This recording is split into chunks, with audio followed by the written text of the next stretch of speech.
Blanchfield, Butthead, Cheshire Estate Legal Ltd and Blanchfield and others. Yes, Mr. Grant. Yes, good morning, my lord. And we have two additional authorities to hand up, given notice to Mr. Chasty of them. Perhaps we can hand them up now and then I'll introduce them at the appropriate point. Right. One will be one I refer to, the other one which Mr. Baker refers to.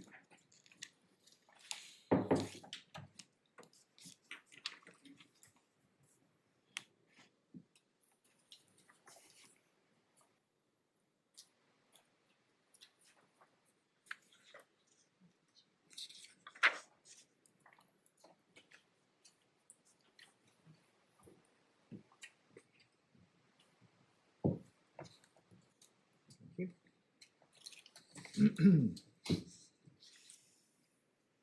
wait a minute. No, I've got three of the same thing here. Two of the same thing. Would be the decision of Lord Justice David Richards in UK Learning Academy, which we'll come to. So I've got And- UK Learning Academy and Fiona and Privilov. Yes, those are the two. Thank you. Yes. So I'm going to start with the OneDrive issue. This is really ground 4 and part of ground 3. It's put both as a serious irregularity and an error in the exercise of the court's discretion. We deal with this in paragraphs 53 to 63 of our skeleton argument. In essence, the appellant's complaint is that the judge erred in not taking into account the appellant's evidence in relation to OneDrive. The complaint, as clarified yesterday, is not that the judge wrongly classified Mr. Muldoon's evidence as expert evidence, it was conceded to be so, or that the judge wrongly curtailed the cross-examination. It's simply that he didn't give sufficient or any weight to the evidence on behalf of the appellant. Now, the relevant findings are to be found in paragraphs 274 to 276. The judgment,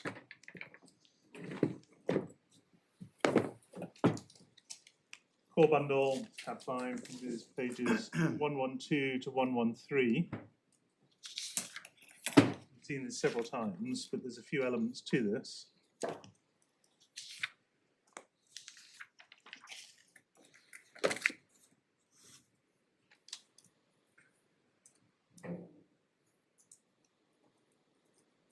274, 275 relate to end up the conclusion of 275. In my judgment, expert evidence would be reasonably required to assist me to resolve these issues fairly.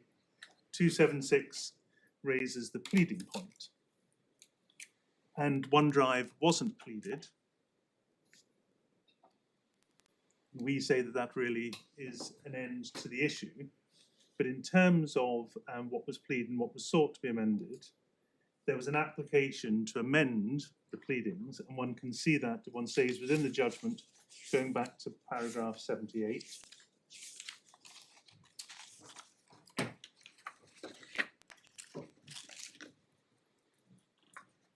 Sorry, I do apologise. It's paragraph 20 on page 78 of the bundle.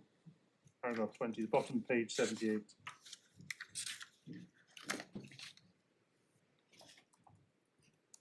See, there's an application to amend the particular claim to plead new claims for breach of confidence arising out of the apparent discovery that Mr. Blanchfield had copied and transferred to himself client data. The application was refused on the opening days. We heard yesterday the first day was effectively a series of interim applications. Mr. Chasty indicated that the appellant would consider issuing a new claim for the remedies sought over the following weekend. So, wasn't pleaded. Application to amend, was application to amend made, refused, no challenge to that decision, the judge, not to allow the amendment. This leads into the perhaps trite point I'm about to make by reference to the UK Learning Academy case. Simply take you to paragraph 47, where Justice David Richards makes the perhaps obvious point about the importance of pleadings. I'd like to cast your eye quickly over paragraph 47.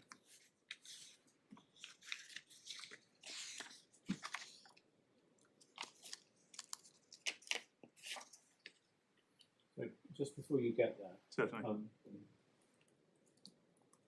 you say the OneDrive was not pleaded, but the allegation of sending or attempting to send emails to a private email address of certain types was pleaded. I mean, I'm just looking at paragraph 116 of the judgment, for example, allegation 44. This is, in a sense, the origin of the OneDrive thing. Sorry, is that paragraph 116? 16, yeah, 116. 116, yes. 8th of December, which is the date on which the apparently download to the OneDrive took place, sent a series of emails to his private email address relating to insurance arrangements, company policies, personal data. I mean, that's an allegation there. And my understanding is that, as indeed it said in this judgment, he endeavoured to send the information to the email address. But my understanding is, yeah, he contends he never received the email because of an undeliverable on account of the size. That's what then led, as I understand it, to those self-same files being put onto the OneDrive. Yeah. So, when you say the OneDrive wasn't pleaded, I mean, the allegation of which the OneDrive was evidence, potentially, was a pleaded issue. I mean, in the sense of sending himself documentation by an email. Yeah, of a certain type. I mean, I don't understand when you say the OneDrive thing was not pleaded. I mean, you don't plead evidence, you plead an allegation. No, What's said to be wrong is trying to send Yes. confidential information belonging to CEL to somewhere for his own use. Even if allegation 48 is in the particulars of claim, and not all those allegations might be, but let's assume for the moment it is, we can check that. That the OneDrive variant of it wasn't, hence it was the substance of the application to amend. See paragraph 20. But the OneDrive, to the extent that OneDrive just, okay, the variant of it might not be, but in the sense it would always potentially be evidence of the allegation that was pleaded. But the failed email, Yes. we can see from that is undeliverable. One can see that. So one perhaps doesn't need for that. So I'm going from the paragraph 276 of the judgment, where he makes the point the OneDrive issue is not even pleaded in this litigation. That's not a challenge. That's not challenged in this appeal. Well, I'm just trying. Yes. Okay, I understand that Yeah. there isn't a variant on allegation 44 saying, having failed to send it to his email, he then did send it to OneDrive. I understand that as a narrow point. But to say the contents of the OneDrive would be irrelevant to the case as evidence would, I think, go too far, wouldn't it? Yes, well, I wasn't seeking to put it as far as simply making the point, picking up on what the judgment says as to what was in issue to the parties. Okay, And you just said it's not pleaded, end of story. And I'm just saying, well, wait a minute, it could be thought to be relevant evidence to an allegation which was pleaded. It could be, but that's not the way it's been presented. So in terms of the challenge raised in this appeal, a material. Well, the specific allegation 44 and 116, Yeah. I think, is reflected in the judge's finding at paragraph 272, Yeah. when he accepts that the attempt Yes. was unsuccessful. Yes, there's no issue in relation to that. So we're then on to this point. We say there quite obviously was an attempt to amend to encapsulate this. See paragraph 20 of the judgment. That was refused. Furthermore, But as I understand, the application to amend was a more specific allegation, which was breach of data yes, protection yes. issues, which is a separate thing of Well, itself. Or perhaps it flows from that, from what we heard from Mr. Chasty yesterday, the talk about the new claim, the real concern was the data protection, which flowed from this. Clearly, there could be no data protection issues in relation to the failed email because the email had failed. So the concern must have stemmed from the OneDrive allegation. It's difficult to see what other source there is for the concern about the data protection. Yeah. And indeed, in the course of the trial, Mr. Chasty quite properly put the court on notice of the intention to bring another claim, which we can see reflected in 276, He referred the court to the Aldi store guidelines, which is a clear indication of an intention to bring a separate pleading. Give you the references, I can take you to them. I understand, my Yes. understanding, so now I may be being very slow here, which is not unusual, but I understand that the pleaded allegation 44 Yes. didn't relate to the Yeah. transfer onto the OneDrive. Get that? I, at the moment, understand that the application to amend related to an allegation of breach of data protection in relation to client data, Yes. which was not permitted. My only point to you was the way you put it suggested that just because it wasn't pleaded, that's an end of the whole OneDrive thing. To which my question was, but surely, at least potentially, the contents of the OneDrive and the way that it happened is evidence relating to a pleaded allegation, at least potentially to show, for example, to disprove a suggestion that this was a routine email thing that happened. Yes, it could be various ways, but I say that the pleading point is an answer, but even if I'm wrong, the rest of the judge's reasoning at 274 to 276 is an adequate resolution of the issue. I say, first of all, picking up a point I think was made by my Lord Justice Lewison yesterday, that the appellant has to challenge the finding at 275 that expert evidence would be reasonably required to assist me to resolve these issues fairly. And I would say in support of that, that the exchange between my Lord Justice Snowden and my learned friend shortly before the short adjournment yesterday as to whether a OneDrive was a virtual drive or a drive on the actual computer quite neatly makes that point. Why does that matter in any way? Well, in part in terms of... Does it matter where the documents are held? It may not. I mean, if they were transferred, it doesn't matter, frankly, whether it's in a cloud or otherwise, but it pertains to what actually was done. All we saw was the screenshot provided, and that needed expert It evidence. doesn't need much expert evidence to know what a OneDrive is. We all use OneDrives every day. Yes. There comes a point at which some of this technology becomes pretty much, we don't anymore need expert evidence as to what an email is, do we?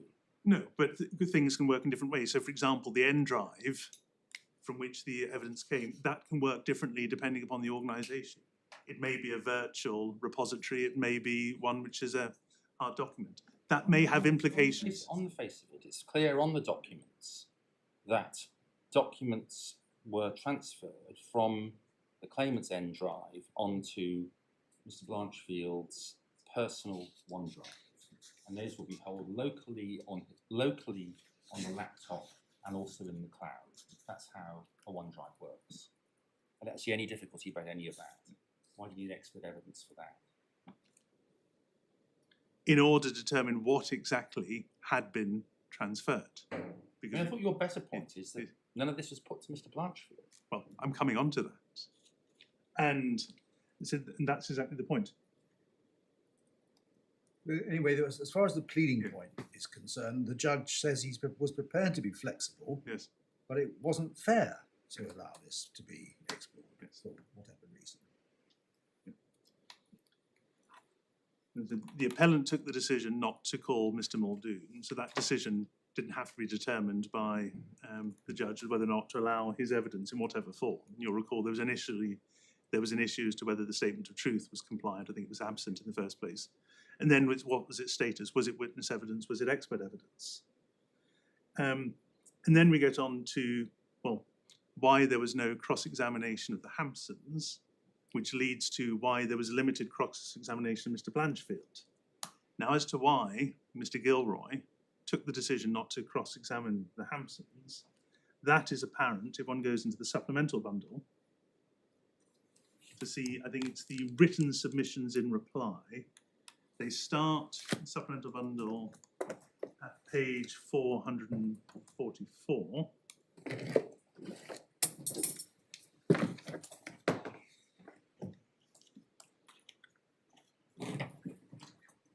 Just pause a moment, my bundle's fallen to pieces. Certainly. I'll get it up on screen as well.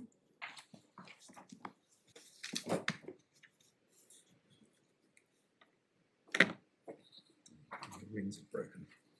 What are we going to? Page? Page 444, defendant submissions in reply to the claimant's closing submissions, simply to orientate yourself as to what the document is. And the relevant page is page 444.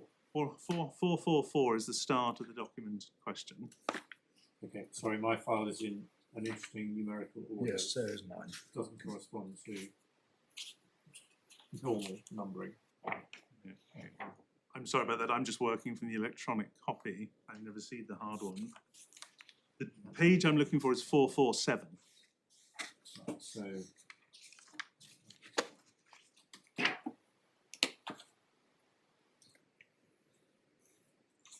Starting with paragraph 8. That's the right page. Yes, it's really paragraph 9, which is the key point.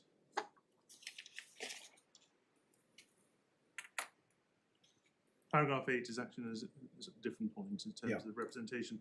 Paragraph 9 of the heading pleadings, it's the first sentence. D1 and D2 were good to their word by cross-examining C on the pleaded case. That presumably explains why Mr. Gilroy didn't cross-examine the Hampsons, particularly Laura Hampson and her statement. Although you recall that the statements of her and her husband are rather similar from the points picked up by the judge. But in any event, the crucial point, this is all a prelude to the crucial point, which was the limited cross-examination of Mr. Blanchfield, and that's a decision that the claimants took. They're entitled to take it, but they must, I'm afraid, suffer the consequences. So I'm not sure the point you're making about page 447 though. You're saying that the court was a decision to only cross-examine on the pleaded case. That justified not cross-examining about the OneDrive. Well, that perhaps gives context, because what Mr. Chasey, my learned friend Mr. Chasey, was saying yesterday is that he didn't cross-examine Mr. Blanchfield in any great detail because his witnesses weren't. Let's just focus at the moment. I'm not at the moment understanding what the rationale is. I mean, there's clear evidence in the Hampsons' witness statements that they could see on the computer screen that their documents have been transferred to Mr. Blanchfield's laptop and his personal OneDrive, and that seems to me to be evidence which supports the pleaded allegations in the case. So I don't really understand why this justified not cross-examining them. I can't speak for Mr. Gilroy as to what decisions he took. This is the best we have. But on the face of it, I mean, why the decision was taken may be good or bad, but the result is that evidence was unchallenged. Yeah. And but then the flip side of that is that the decision was taken not to cross-examine Mr. Blanchfield, who was the really important witness in relation to this. And that decision may be good or bad, but that's the decision. Well, so the consequences flow from it. What Mr. Chasey says is, well, he didn't need to because all he could ask Mr. Blanchfield was, well, did you transfer these documents to your personal OneDrive? And he didn't need to do that because the evidence that he had done that hadn't been challenged. What's wrong with that answer? Well, it goes back to if there was an absence of evidence from this, which led the judge to the conclusion that he really needed expert evidence and he couldn't make the decisions he was invited to. It's all part of the context of that. And he's made a decision which I say he was entitled to. Well, you are going to have to help me with this. Okay. So There's unchallenged evidence from the claimants that the documents which were before the court that showed what they'd seen on the computer screen, which was the documents being transferred from the claimant's OneDrive into Mr. Blanchfield's OneDrive on about the dates, relevant dates. That evidence was unchallenged. Why was the judge entitled to ignore that evidence?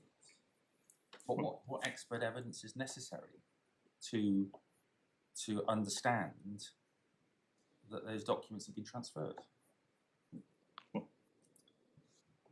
you look at I can see your clients might have needed expert evidence to say, well, what the documents appear to show isn't in fact the case. yes, but there was no order for expert evidence, and that was one of the reasons why the issue. You didn't ask for it. Beg your pardon? You didn't ask for it. No, partly because no expert evidence was sought by the claimants on the face of it, save for the inducement of the. I'll ask you again, what expert evidence is necessary to understand what this document show on their Well, face? it's simply to say what do they show, what was behind those file names. One can often have folders which may suggest something, then you go into and there's nothing in there at all. All we have is a list of the files. That would be a further exercise that would have to be done, not explaining what the documents are. It would be an explanation as to what that screenshot properly reveals. Well, what is it? What is it that's difficult to understand about what it shows? Well, I've tried to say, one doesn't know just because it's. And the claimants set out very clearly in their witness statements what they understood that it showed. Whether that's the exact nature of what they said may be open to dispute. Your clients didn't challenge it. It was left completely unchallenged. Yeah, for the reasons I'm not sure how you can expect the claimants to call expert evidence to prove the matters which their witnesses said which were unchallenged. We're talking about a speedy trial here. I appreciate that, yes. Which was Yes. it seemed to me this was absolutely crucial evidence in the case, on the face of it, which for some reason your client chose not to challenge, and then very lucky that the judge chose to ignore it. And so it's necessarily luck, it's a combination of a number of factors. So the pleading point, the way that it was put in cross-examination on both sides, everything else, the judge's determination about expert evidence. And there's a further question, which is what does this all go to?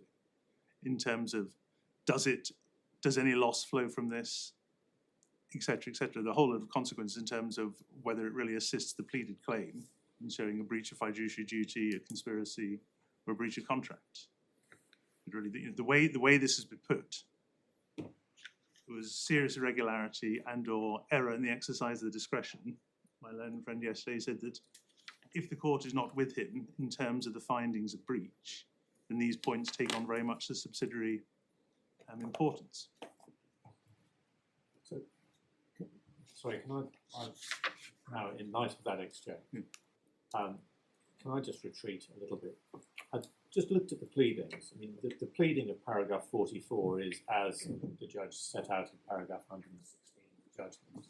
That was allegation 44, which was attempting to send information relating to insurance policies and data to his own email addresses.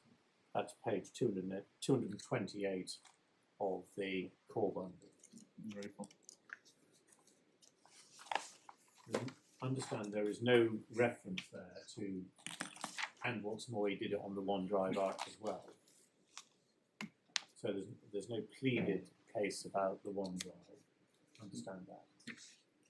Your clients in their defence, and your clients, certainly the first defendant in the defence, simply ignores that paragraph. You see that at page 241 of the core bundle. He pleads to everything, but not to that paragraph. No, I see that, yes. So he just misses it completely. So there's just simply a general put to proof. So as my lord's just put to you, on the state of the pleadings, there's no reference to OneDrive and there's no challenge to the attempt to transfer files relating to those matters to his own personal email address. We saw the witness statement saying inferences can be drawn from this. Did your client address, or do your clients address these inferences in their witness statements? I need to check the references. I think the state of play on the witness statements was that they were all exchanged on the 31st of March. Yes. And so I infer that the allegation of OneDrive was made for the first time in the witness statements on the 31st of March. And Mr. Blanchard's witness statement was exchanged on the same day. I'm pretty sure that for that reason, there was no reference in the witness statement. Mr. Blanchfield. Of course, it didn't really pertain to Mr. Montaldo in any event. So, but there doesn't seem, either on the pleaded case or otherwise, to be any challenge to the core allegations to what the files contained. Because my understanding is that it's the same files that were attempted to be sent by email, which are described in the pleadings, to which there was no challenge, which were then said to have been transferred onto the OneDrive instead. So to pick up on Lord's point, there's no challenge to the subject matter of the information sought to be transferred. I mean, your client didn't say in answer to paragraph 44, wait a minute, the information did not relate to CEL's insurance arrangements, company policies and personal data of hundreds of clients. There was no challenge to that. No. So what do you need the expert for? Because it's two different things. The paragraph 44 is relating to the failed email. Yeah, but it's the same files. On the face of it, we can't say for certain, but on the face of it. But that's part of the point. Is it or is it not? The claimants would invite the court to draw the inference that it is the same files, but it would need in order to analyse to see if they were or not. But if there'd been an application for a more limited amendment, just simply to add a new subparagraph, the defendants couldn't have opposed that, could they? It was supported in the witness statement. I mean, it would just have been a mere technicality to add a reference to the OneDrive into the list of particulars. But that wasn't done. No, but does that... if the judge was troubled by that, he could have raised it. He said, I think we need to add a particular. He obviously didn't think it was necessary. Well, say that at 276 he thought that the absence of a pleading was a relevant factor in his determination. So I've just given the page reference. I'll just see if it does pertain to this.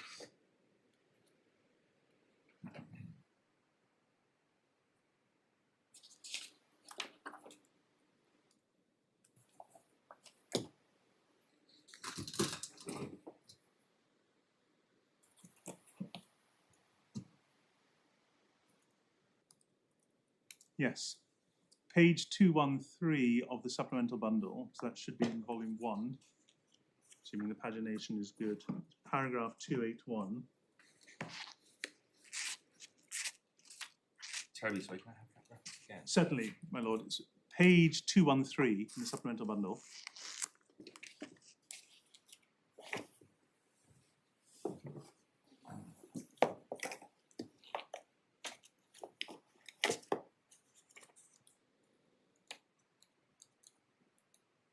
Yes. Paragraph 281. This is Mr. Blanchfield's witness statement, which you can see from the top.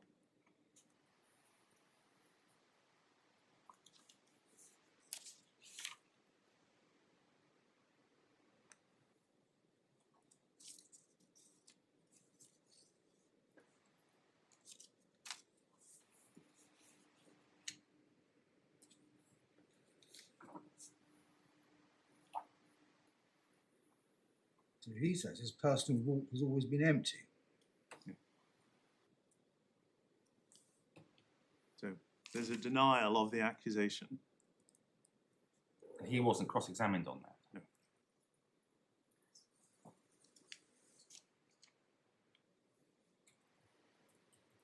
And this is in the witness statement exchanged on the same day, presumably with the one that we were shown at page 149 to 150, dealing with the OneDrive screenshots and the like. Yes. So presumably it had been preceded by disclosure of the screenshots. That's what appears to have been driven that paragraph. Yeah.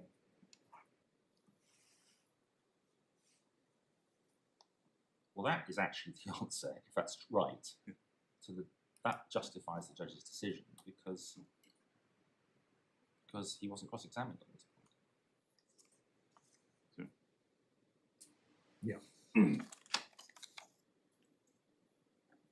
So I'm sorry that this has taken longer than I anticipated. That fault is entirely mine. But I say that both in terms of the serious irregularity and exercise of the discretion, all the circumstances, the judge was entitled to reach the decision he did.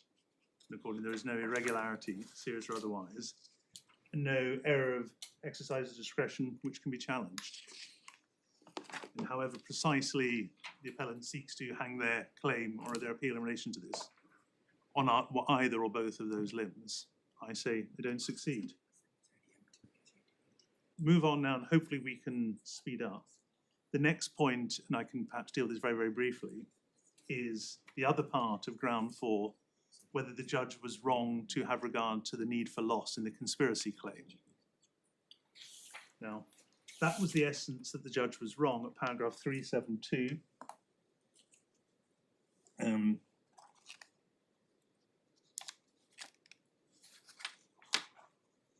Paragraph 372 of the judgment, where the judge agreed with Mr. Gilroy that loss was the necessary ingredient to the tort. He wouldn't be able to find that there was any such loss. And in very simple terms, the appellant's challenge was that that was wrong. This was a speedy trial. Quantification of the loss was to follow subsequently. I should start by saying it's not at all clear to me whether the conspiracy claim is actively being pursued. Cast my mind back to the opening yesterday, just after 10:30, when my Lord Justice Lewison asked my learned friend what he was asking the court to do.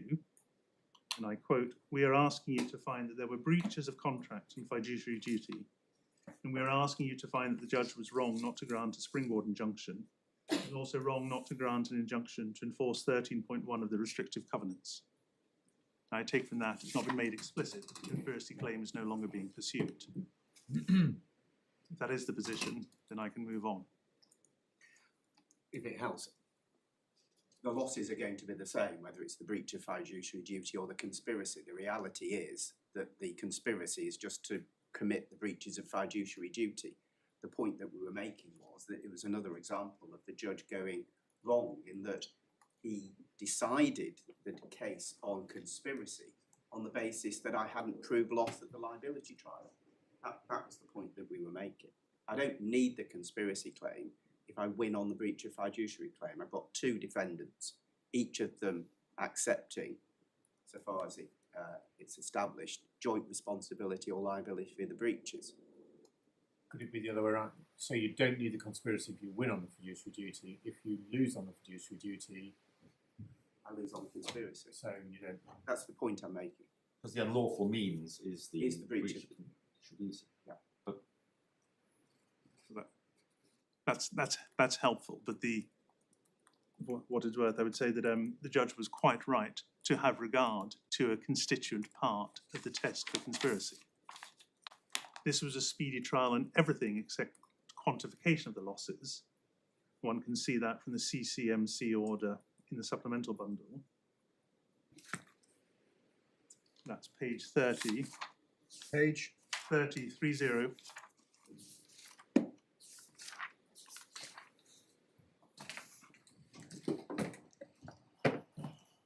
is paragraph J.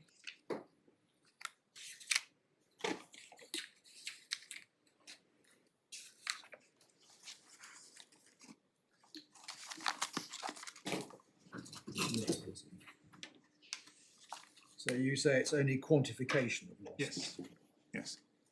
Loss is a constituent part of the tort. There has to be a combination, an intention to injure, unlawful means, and loss. It's not actionable per se, it's only actionable on loss. Only if all those 4 constituents are made out is there liability. The quantification of that is a separate issue.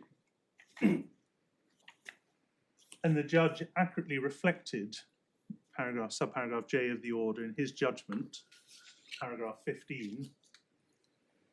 I'm now within the judgment under appeal, paragraph 15.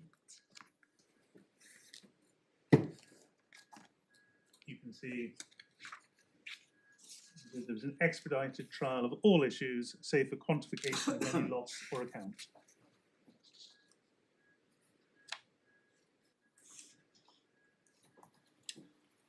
Yeah. The defendants had flagged up at various points in their skeleton arguments for trial the need to prove, need to establish loss, and the fact there was absence of any evidence. Again, within the supplemental bundle, page 277,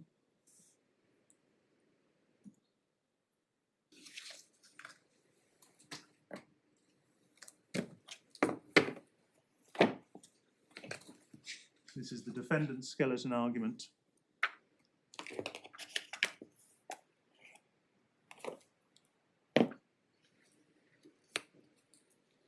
It's paragraph 50, which straddles the page before, but the relevant part is at the very top of this page.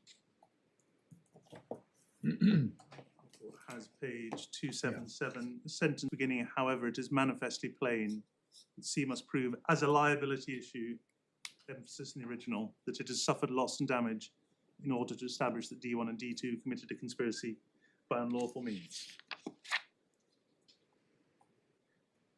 So I say that it was entirely proper for the judge to have regard to the existence of loss in determining whether or not the claim had been made out. No irregularity arises, serious or otherwise. We now move on to ground 2, the findings of fact. Now, I touched on a bit of this at the end of yesterday. 6 subparagraphs to ground 2 in the actual grounds themselves. Only 4 headings in the appellant's skeleton, and apparently only 2 points now. Those being settled intention, which is ground 2.2, or 2 brackets 2, and the Demor, ground 2.3. And I'll deal with each of those in turn. So the ground of appeal in relation to the settled intention, 2.2, is that the respondents, they take issue. The respondents only formed a settled intention to complete in late December 2022 or early January 23 and decided to work their notice period. That is contained in paragraph 324 of the judgment, page 121 of the core bundle.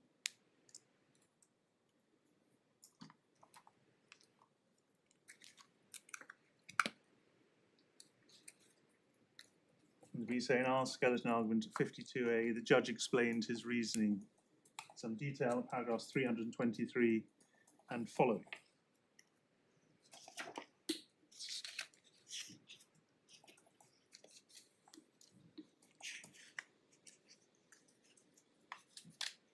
To the extent there is a challenge in relation to the second part of that, the decision to work their notice period, there were clear findings at 285 and 286.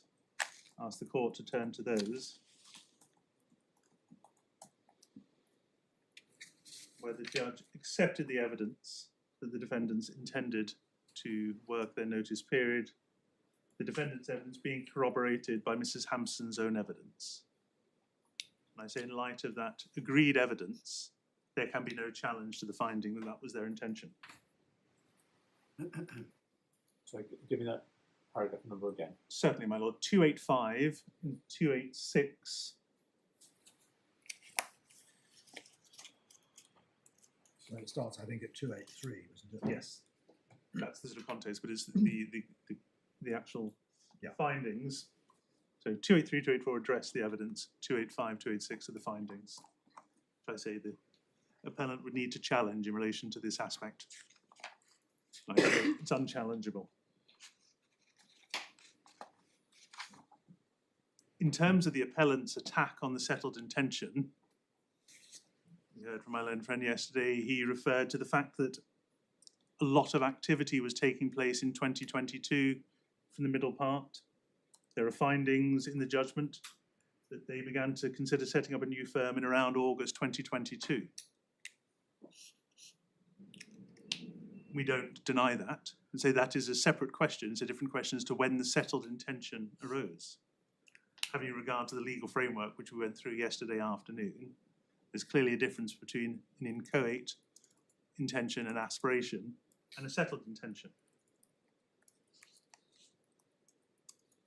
Mr. Hart, his analysis on one reading is that you form the intention and then you start taking actual steps.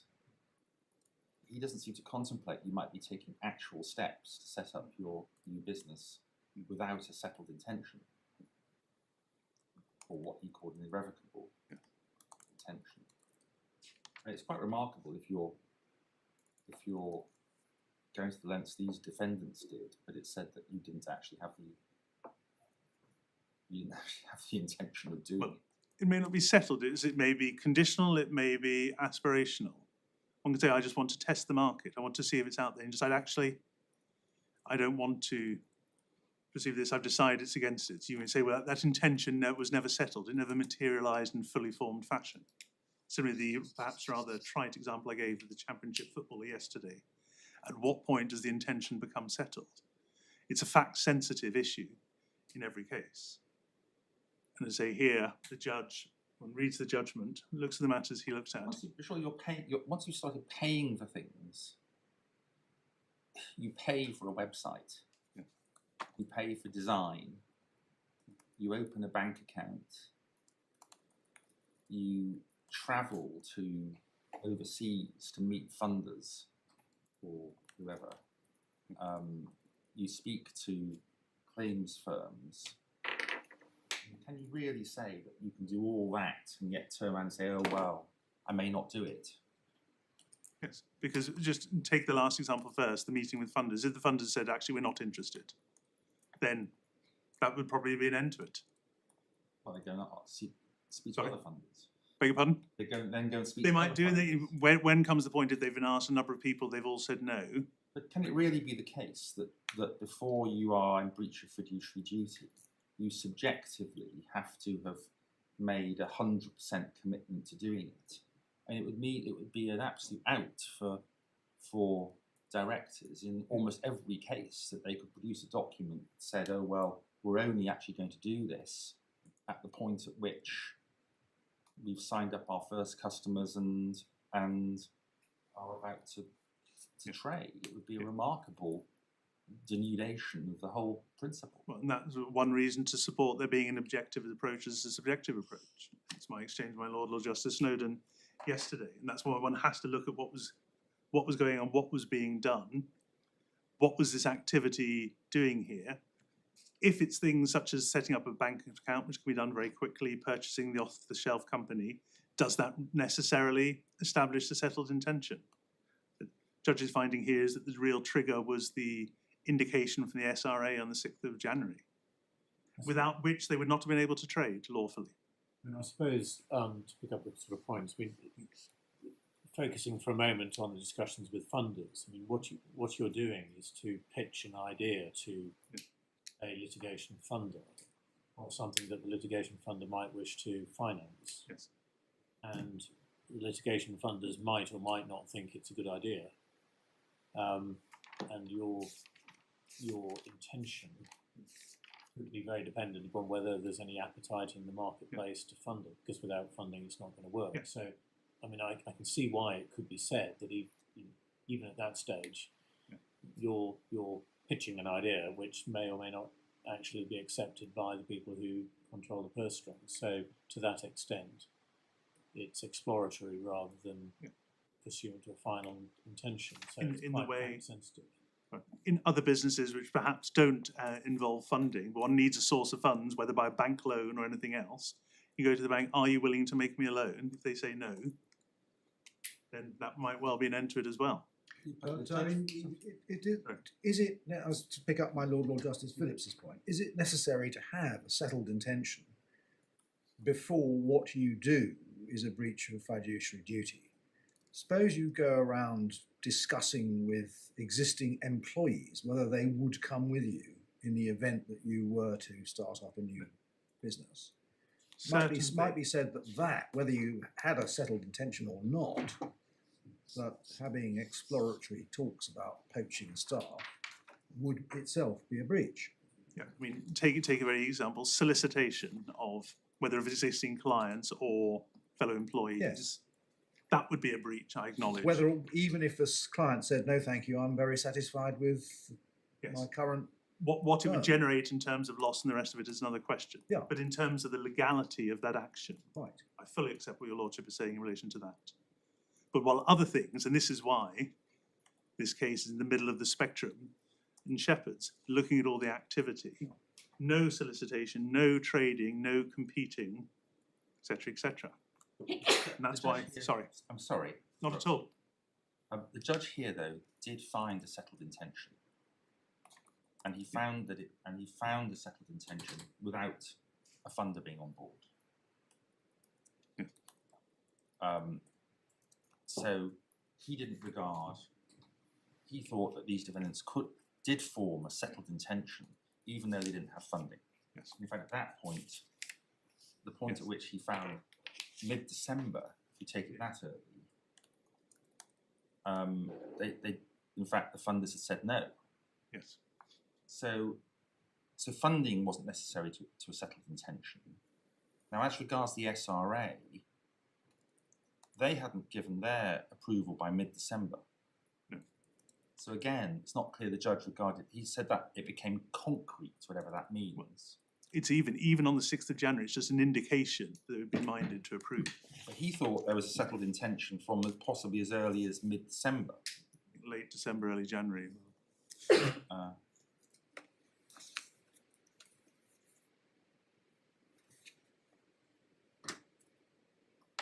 Was it late? 268, he said December 22. It says December.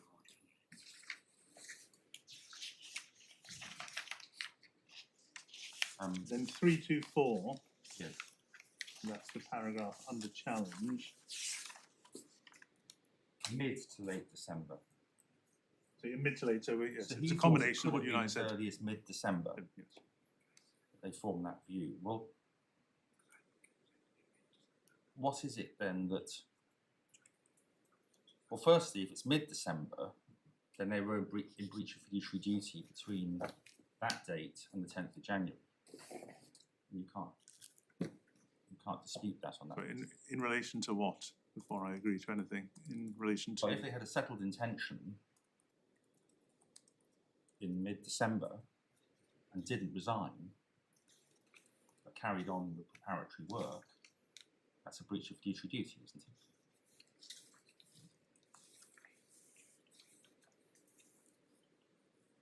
On the law as you Yes. set out to us. So why did the judge not find that there was a breach of fiduciary duty on the basis of his finding of a settled intention, irrevocable intention in mid-December?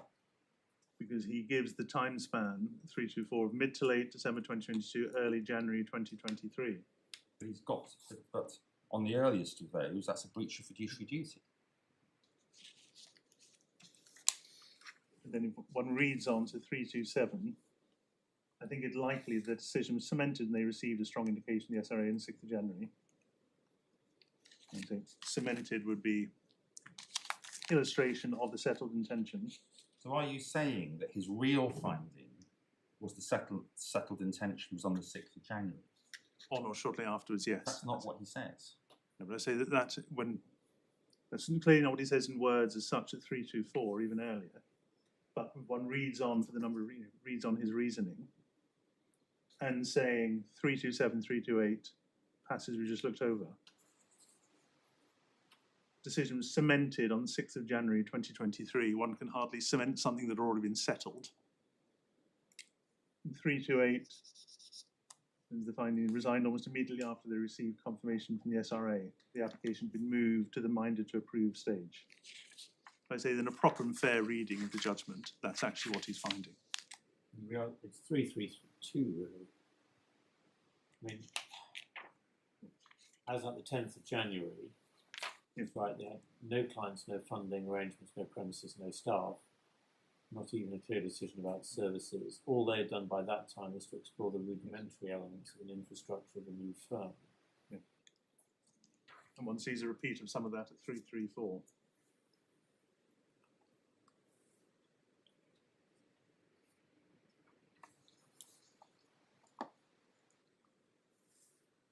Well, then he goes back at 333 again to a firm decision to leave CEL until, Yes. and he gives again a range, December 2022 to January 2033. Well, I think Mr. Blanchfield's evidence, which the judge says he accepted, was that he and Mr. Montando had discussed resigning before Christmas, but opted not to do it because it was a holiday season. Sorry, I missed the last. Opted not to do it Yes. because it was the holiday.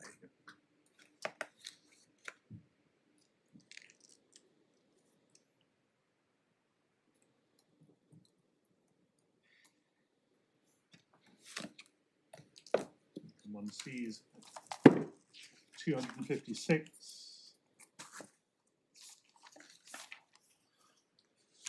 In relation to the SRA application.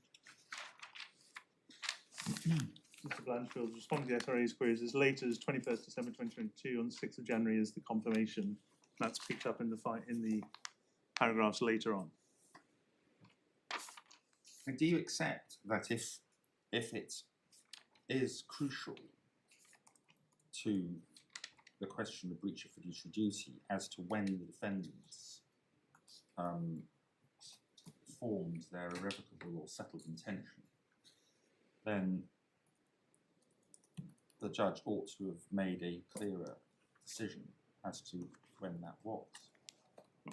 Of course, I accept that ideally it would have given a day or even sort of a narrow window, more narrowly than was done.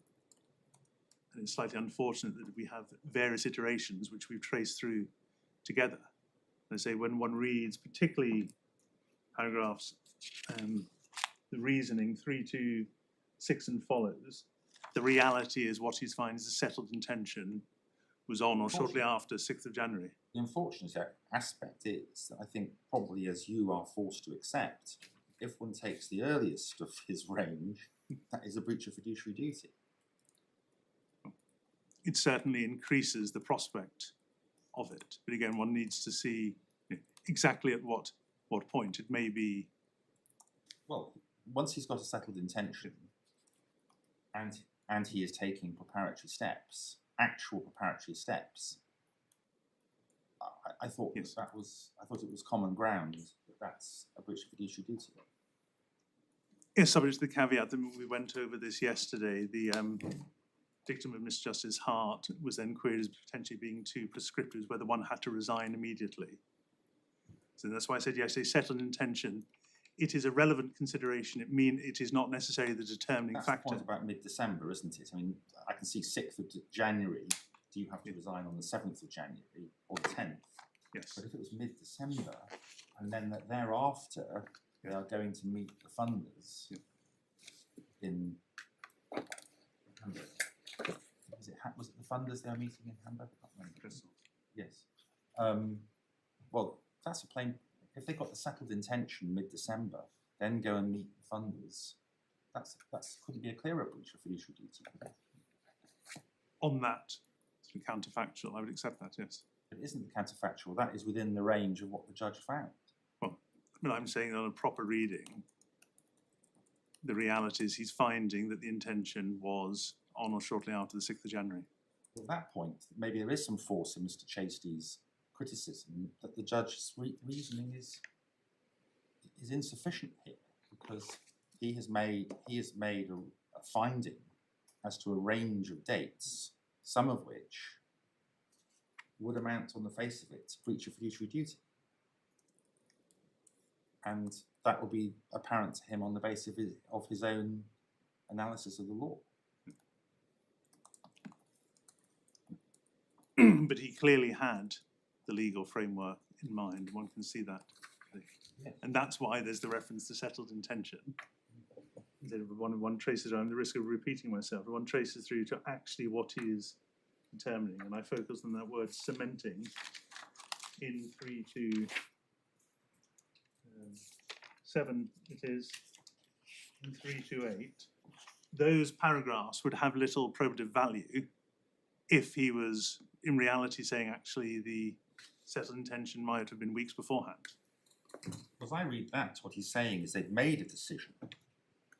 Their decision was cemented. So they've made the decision, and then whereas the bricks were in place, and then on the 6th they put the cement in. Well, I'm saying Hold it all together. no, I respectfully disagree, and that's what I said a few moments ago, that the cementing is the making irrevocable, making settled the intention, rather than And they confirming could something. have dismantled the wall. I'm not sure how far we can take this sort of construction analogy, but there it is, my lord. Thank you. So that's ground 2.2. We say it is a fact-sensitive issue, and one which the judge was entitled to reach, as he did. Then move on to ground 2, brackets 3, which is Demor. And the challenge here is to the finding at 345, whether there was a real possibility of conflict arising out of the defendant's dealings with Demor.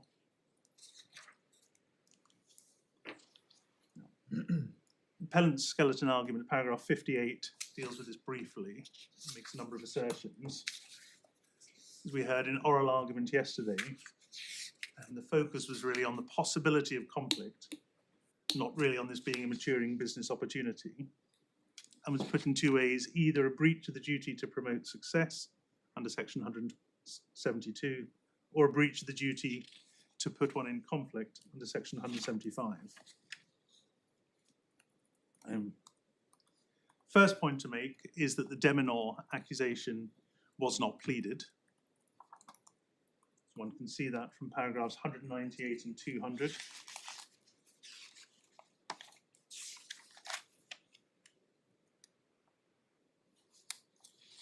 We've looked at them already in the context of other matters. Just so you could quickly go over those. They're not pleaded, and they weren't within the scope of the application to amend. One sees that from paragraph 200.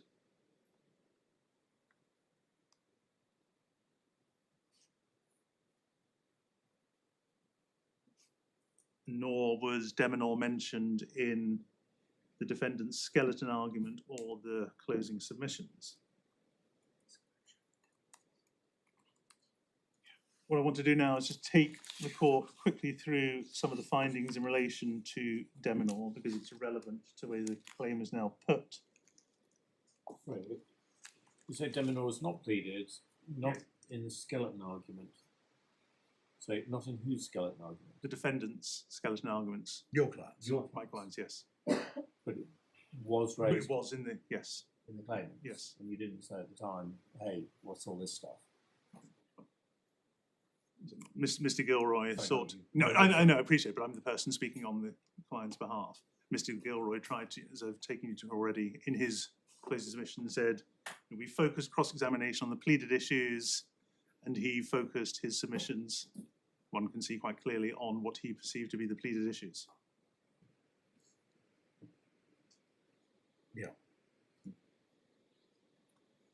So we don't need to go through all of the background of Demor, but we start in the judgment, paragraph 339. I mean, sorry, I understand your client didn't cross-examine over this, but was there cross-examination from the claimants about Demor?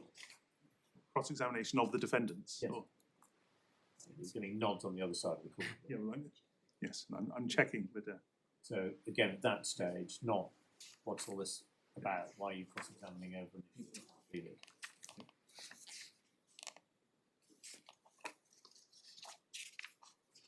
so 339 following the judgment. The judge acknowledges at this point, this picks up on where we were looking, set intention was rather more finely balanced.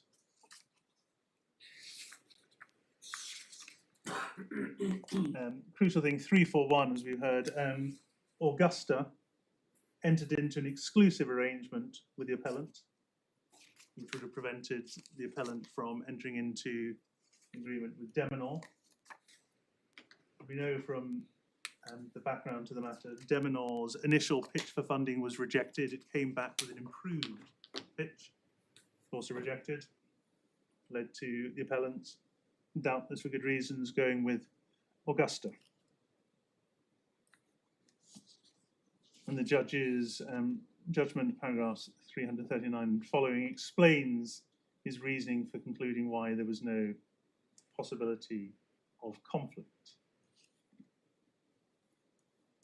In essence, it's the fact that, the reasons I've just said, the appellant had decided to go with Augusta pursuant to an exclusive arrangement. So there was no real prospect of Demor having any funding relationship with the appellant.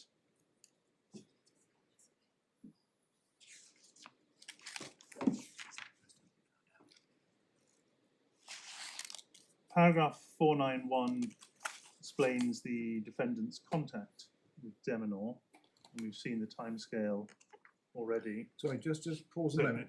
One of Mr. Chasty's points, I think, about Demor was that if your clients were funded by Demor, then Demor were taken out of the market. But that seems to be contrary to what the judge says at 343. Yes, I was going to come to that, but I'm happy to deal with it now. Unlike Augusta, there was no exclusive relationship.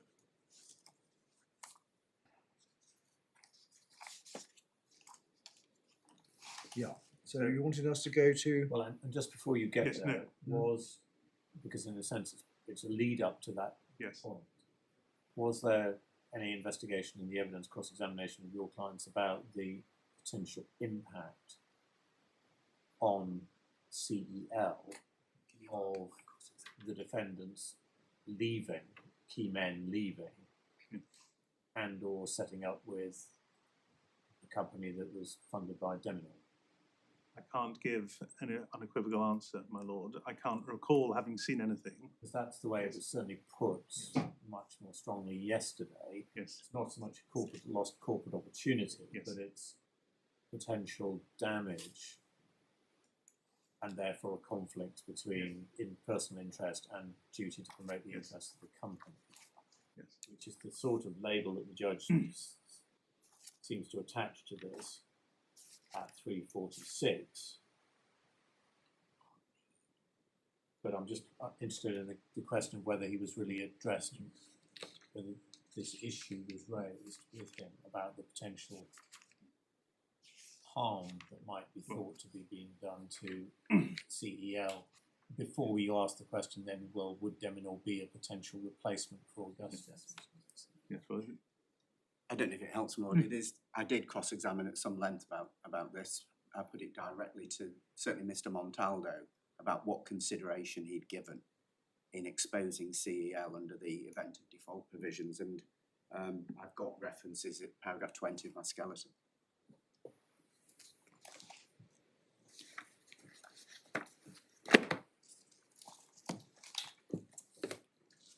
no, I mean, I'll look that for a second.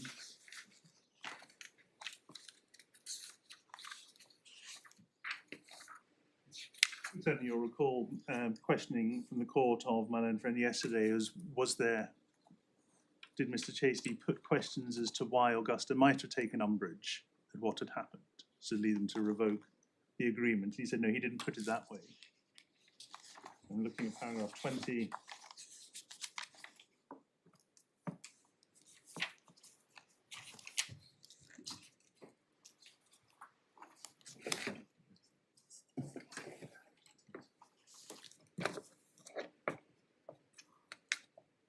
Where are you looking at now? I'm sorry, I'm just looking at paragraph 20 of my learned friend's skeleton argument. So simply, if there's anything I need to respond to that. That says Demor had negotiated while the defendants were directors. Demor was keen to get into the market by dealing with them, potentially be taken out of the market if the appellant had later, say, lost a fund and wanted to pick up again with Demor. Augusta had a right to terminate in certain circumstances and in particular events of default. Neither of them told the appellant what they were doing or warned of the risks, and then gives references to cross-examination on day 3. I'll just have a look at that. So the page reference given of 1125. It's in the main transcript at 262. in the main transcript bundle, if that's easier. I'm not sure, was that said to me or? Yes, sorry, I sent Yeah. it to you. So, it's up to you. So I'm now giving an alternative reference. I think. Just because, my lord, it's just 262. because we put the whole transcripts in at the back of the supplemental bundle rather than just odd pages. And I was just giving my friend a Yes, no, reference so- where I deal with event of default. It's in the main transcript at page 2625.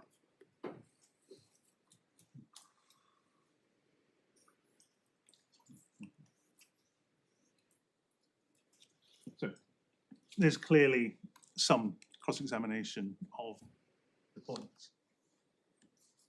But it goes to. There is one. Excuse me. There is one potential basis for criticising Mr. Blanchfield, which is that the steps were started to be taken from August in relation to setting up the alternative business. But it was not until I think the end of September that he became a director of claimant. When he became a director, he became a key man. So he allowed himself to become a director, thereby exposing the claimant to an event of default if he resigned, at a time when he was already setting up a potential for resigning. Why shouldn't he have advised the claimant at that point of the risk they were being exposed to in appointing him director? That assumes an awareness of the risk under the clause 17.5 or whatever it is of the funding agreement. Absent an awareness of it, and I simply can't say whether he had it or not. It's difficult to see why he'd be criticised for not averting some of the I thought possibility. he was the one who was responsible for this funding arrangement. and He may claimed have been to be funding. so. He may have been responsible for making the deal. He must have understood the concept of a key man, mustn't he? I've got nothing to Or say he wasn't. This wasn't put to him in this Right. way. The problem is I can't. A lot of these points We've which been come out looking at this yesterday. bit of the cross-examination. Some of it was put. Yes. Mr. Gilroy protested, Yes. said it wasn't relevant, Yes. presumably because it wasn't pleaded. Mhm. Then there's a row between him and Mr. Chasty. And the judge then, or Mr. Chasty then says, the witness can answer the question. What we do with the answer is a matter for submissions. And then the judge said he'd allow it. Now, in submissions, did Mr. Gilroy object to this on the basis that it wasn't pleaded? I think Because so, he's but I clearly need to check objecting to the reference cross-examination. I beg He's clearly objecting to Yes. the cross-examination. cross-examination. Yes. Yes. Well, can you give us a moment and we will check for that position in closing submissions. But in terms of where all this goes to, one has an exclusive arrangement with Augusta. The claim only has any traction on if a certain number of things arise. First of all, that Augusta decide to withdraw. Never only been a suggestion they've done that. Secondly, that the appellant would look to Demor as opposed to one of the other funders. Never a reason as to why that would necessarily be the case. Were they the necessary, the next in line? And then if they do that, that Demor would say no. And we know that exclusivity isn't a bar to Demor's entering into a funding arrangement in the way it would be for Augusta. So there's a lot of steps to making out this claim. And I say that the judge fairly had regard to the competing issues. And in 345, he reads to say the decision, acknowledging that the issue was finely balanced, in the circumstances a reasonable person would probably not conclude there was a real possibility of conflict arising out of the defendant's dealings with Demor. That led to his conclusion, 346, conclusion that the defendants were not in breach of their statutory duties. Next point in relation to all of this is that In a nutshell, your point, I think, is that there was a possibility, but it wasn't a real one. exactly, that's the first. There was a and, theoretical possibility, Yes. but it wasn't a real one. you know, that not all possibilities are such as to engage the duty under section 175. And the next point is that even if I'm wrong on all of this, where does this take us? How does it help the appellant? There's no claim for loss. Not seeking an injunction now. So it's difficult to see what the purpose of this entire point is. I'm sorry to raise that, having gone through the discussion, interesting though it's been, but that is the reality of the position.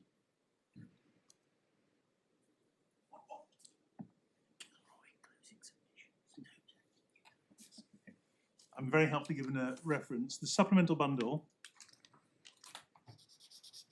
page 447.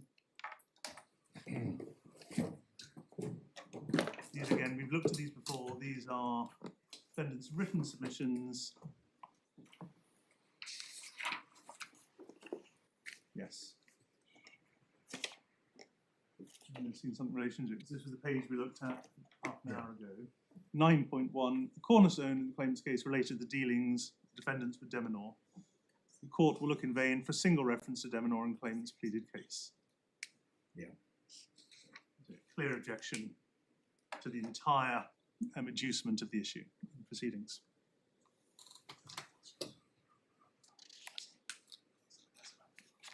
Keep that reference. We move away to the from the two live issues of ground 2. I'm not going to say anything about ground 2.4. The website was not truly operational. That's no longer being run, as far as I'm aware of it. I say it with respect to bad point. The adjective truly is critical. And one can ask the question, can a website ever be truly operational if the company isn't trading? But so that's not being pursued. Ground 2.5, the respondents have handed over all the relevant information. That's also subject for reasons challenge. That's not being pursued. Ground 2.6, the furlough, fiddle and the drug use doesn't go to pleaded issues, apparently not being pursued.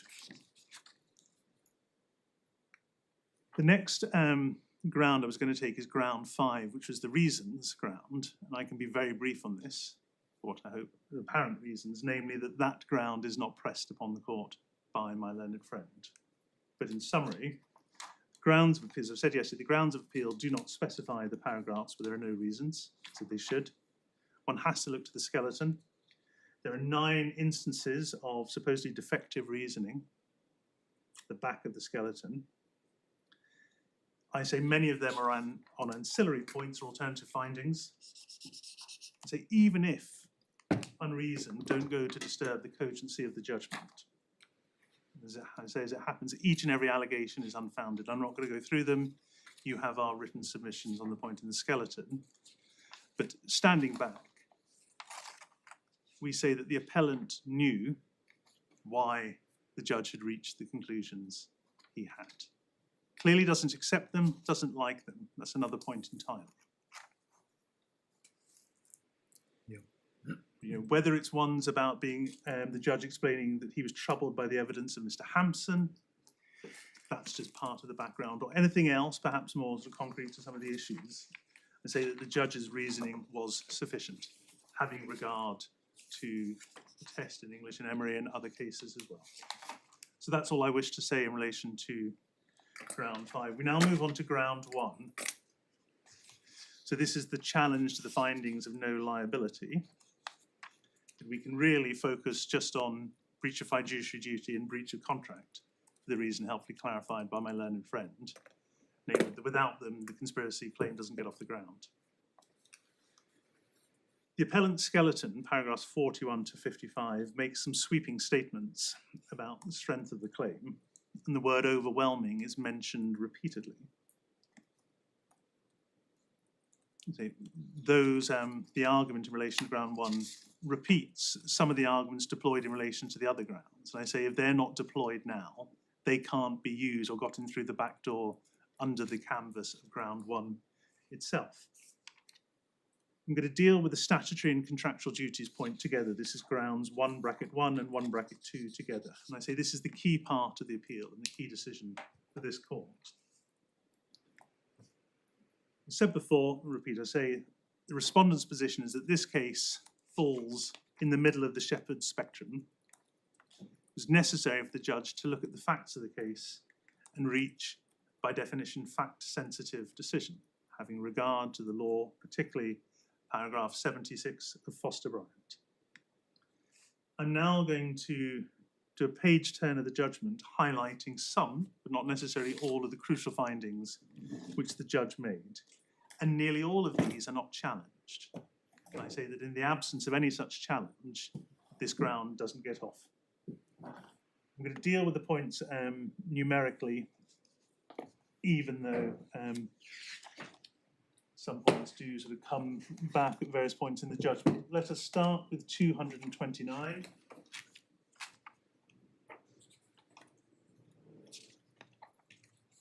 The judge records the evidence that the nature of the fraud work was straightforward, perhaps tedious, and was done by staff with no legal backgrounds.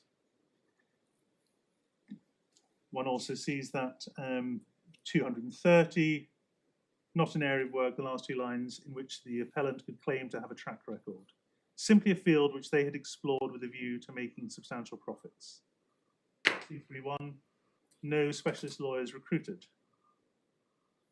232, nothing to show the work was other than straightforwards. I'll pass over 234, that relates to Mr. Costain. 235, finding that the fraud work, straightforward and technically uncomplicated, didn't require specialist legal expertise, did not require anything more than a basic understanding of the legal principles and procedural steps involved. The solicitors and employees appear to have been able to familiarise themselves with this work in short order. This is all one point, though, really, isn't it? It is, it's exactly, but I'm giving the honest of it. 245, been asserted by the appellant, often, indeed in my Lenfren skeleton argument, they're a market leader, no independent or corroborative evidence to that effect. 248, development at this point, the fraud market is potentially vast. Doubtless new competitors are being set up all the time. I think we were told yesterday that 20 such. Well, exactly, and I rather wondered if that was a sort of double-edged sword of an argument for the appellant.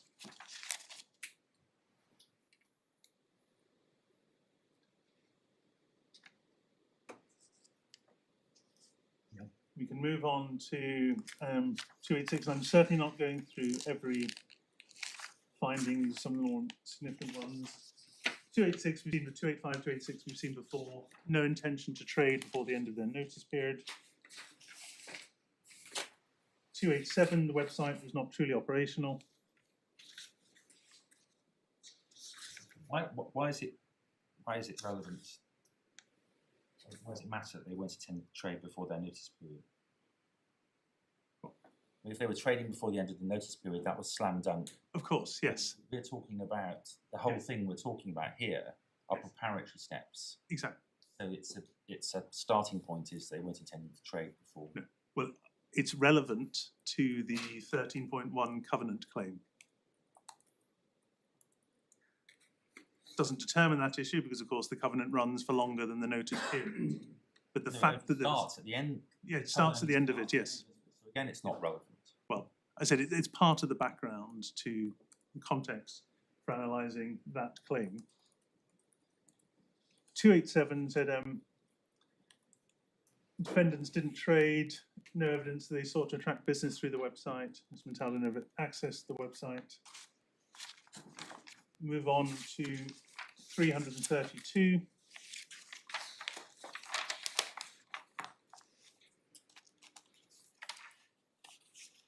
Evidence is that the defendants' plans to develop their business at a very early stage.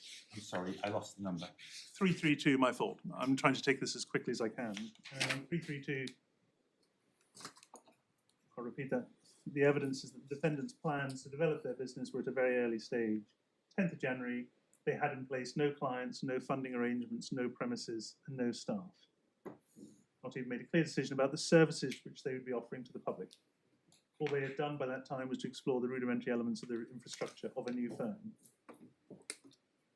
334, bit of repeat, we looked at this already. No sense ready to trade, no clients, no staff, no premises. Not advertising for new work. Clearly intended to work their notice periods a reference back. And then we dealt with the settled intention, 324. Conclusion that the actions had not crossed the line at 335. Finding 341, Demor was not a business opportunity. 350, given my findings, particularly concerning the point at which the defendants reached a settled decision, I do not find they were in breach of their fiduciary or statutory duties by failing to report their tentative plans to the appellant. And 361, the decision on the contractual claim concludes they're not in breach of clause 3 of the consultancy agreement. 373 are the findings in relation to conspiracy. Very briefly, apart from combination, the appellants fell on all 3 limbs. 398. Not aware of any evidence that the defendants have sought to solicit clients or customers of the appellant. Been referred to no such examples. Not aware of any of the clients having withdrawn their instructions. Sorry, both, sorry.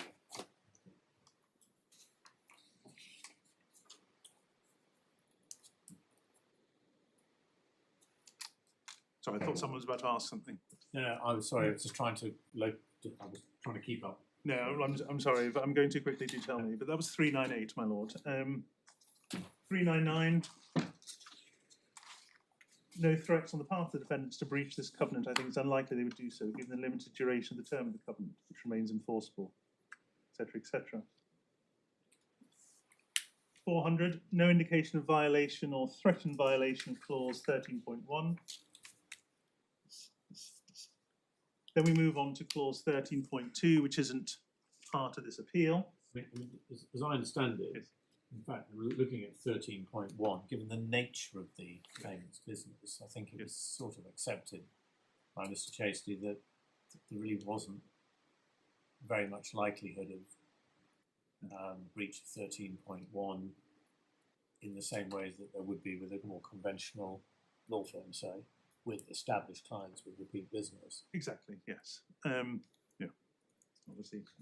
What we saw from the document, the NDA with Yes. impact, that what they're looking for is high volume Yes, types of business. exactly.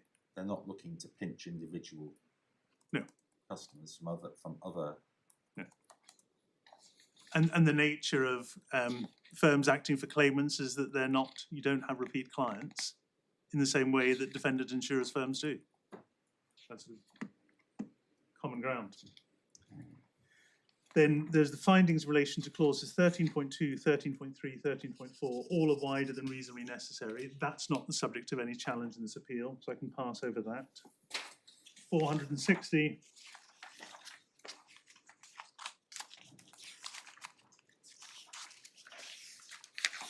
Again, repeated point made before about the nature of the work. 3 lines down, conclusion that the appellant had not established anything novel. And then finding there had been no dissemination of any confidential information.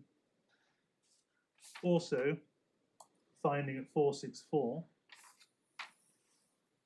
a finding that he did not accept that the appellant had effectively limited the dissemination of what it considers to be its confidential information. That's Mr. Costain, about whom you'll hear more shortly.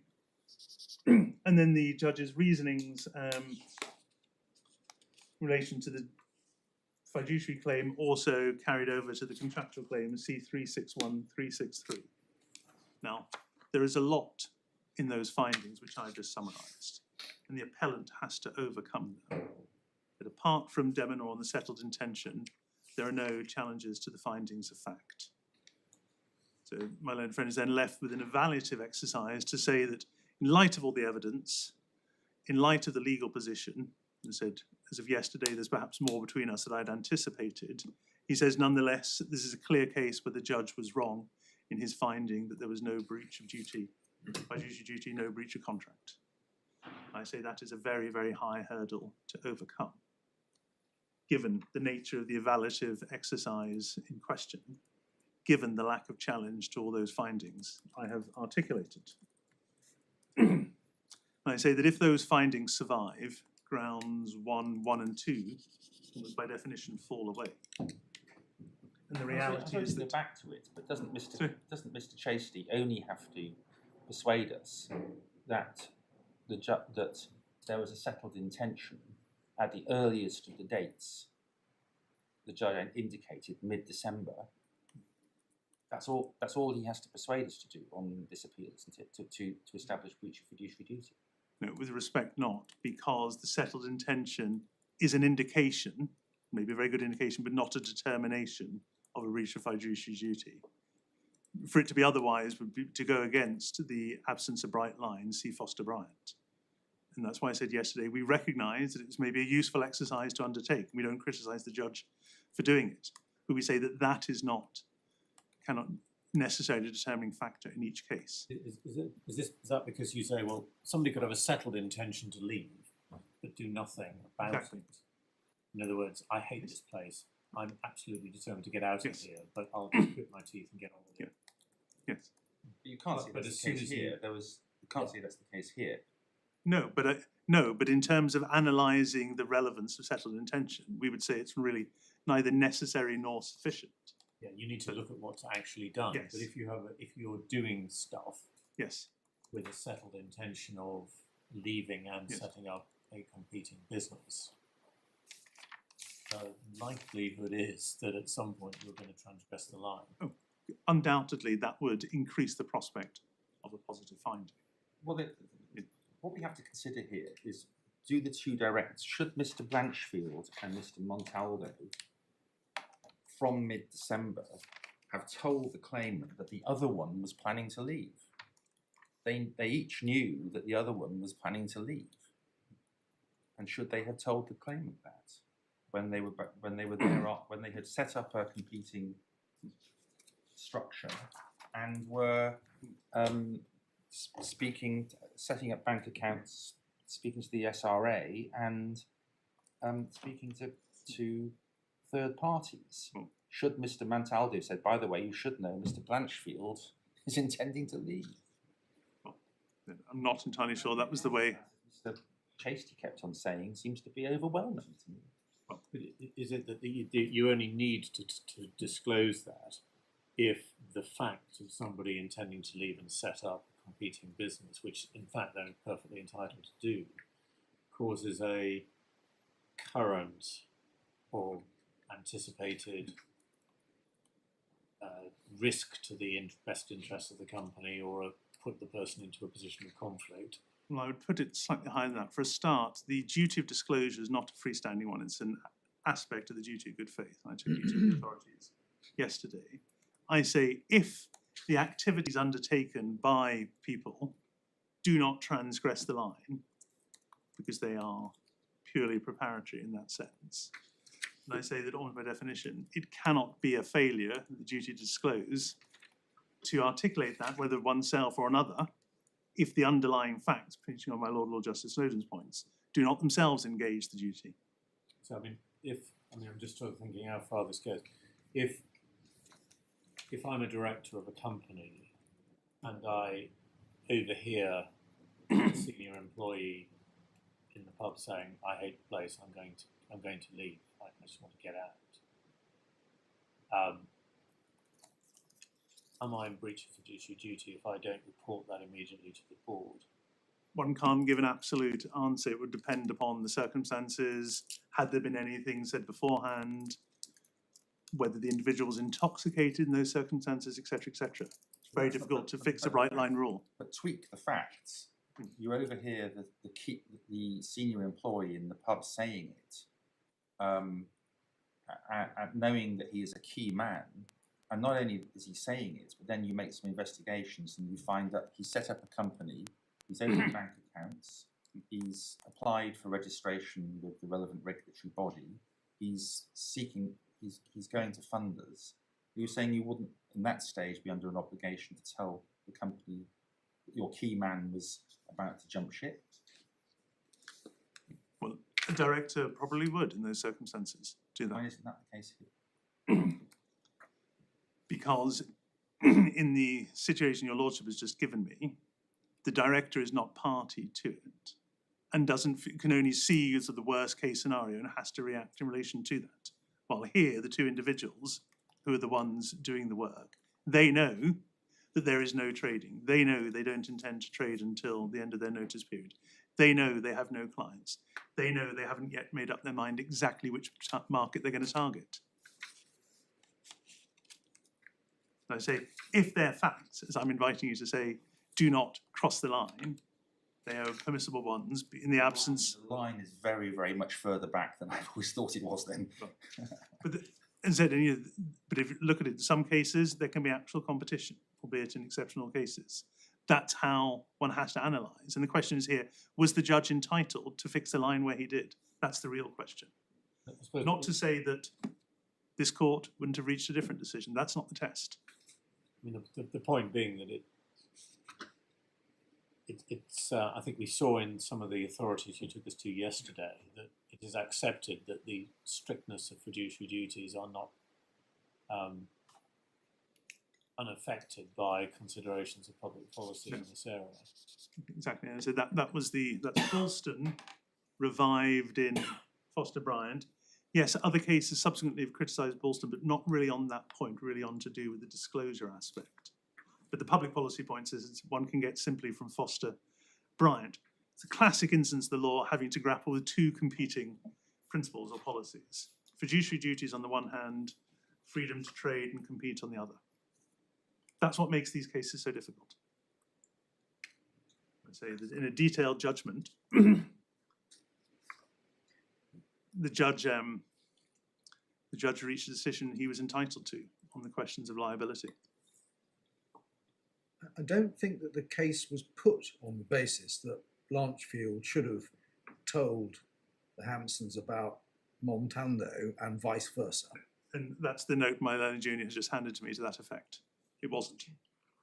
But that is the analysis and the authorities of the duty. It's not really a factual thing. It's the way that the law looks at it. Is that where you have the director, where you have the directors who are going to leave, obviously they are obliged to inform about themselves. But in some ways, it's easier to look at it that they should inform about each other. It's the same thing. Possibly. I can't remember which authority it is, but it's discussed among the authorities. Yeah. Then, I mean, there's an interesting question about whether that's a fiduciary duty or Some other duty. of care in relation to informing. Yeah. But where you have the two people doing it. I mean, if you have just a director who overhears somebody and just thinks, oh, you know, is his failure to report simply a breach of duty of care? He just doesn't think anything of it. Whereas if you have two people who together are working, it is more likely to be a fiduciary issue. And one of the points to draw is that not every breach of duty, I think I may touch this very briefly yesterday, is a fiduciary duty, because it goes, one has to analyse what it's doing in the way that the power to resign is not a fiduciary power, etc., etc. And it may be that the duty on any director to report what he's heard in the pub might be a factor of the duty of trust and confidence as between him and his employer, rather than some other fiduciary duty. Unless your lordships have any further questions for me on that point, that concludes my submissions on the question of liability. All that is left is ground 3, the discretion. I say it's academic if your lordships are with me. Even if you're not, no injunctive relief is now sought. And that probably is an answer to ground 3. But I say there could have been no challenge to the exercise of discretion, either in relation to the restrictive covenants or the Springboard relief. Yeah. And all I wanted to say in relation to Springboard relief was that there's no factual challenge to the finding of fact at 497. There was no meaningful competitive advantage. Let's look at 497 very briefly.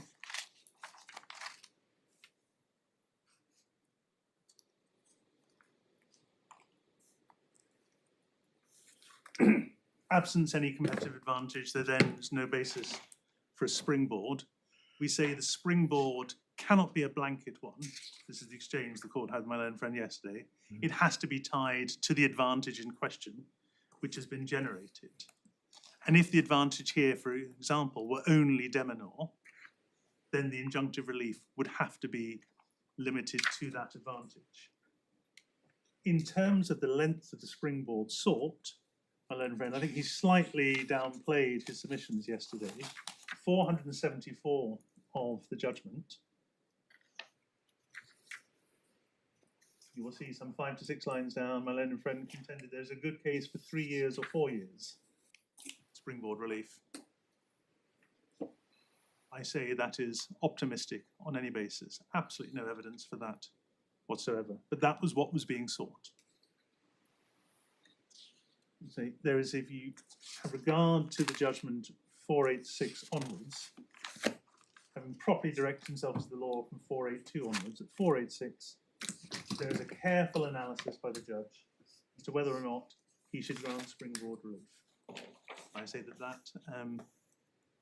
that analysis, that conclusion is not susceptible to challenge, even if the appellant were inviting you to do so now.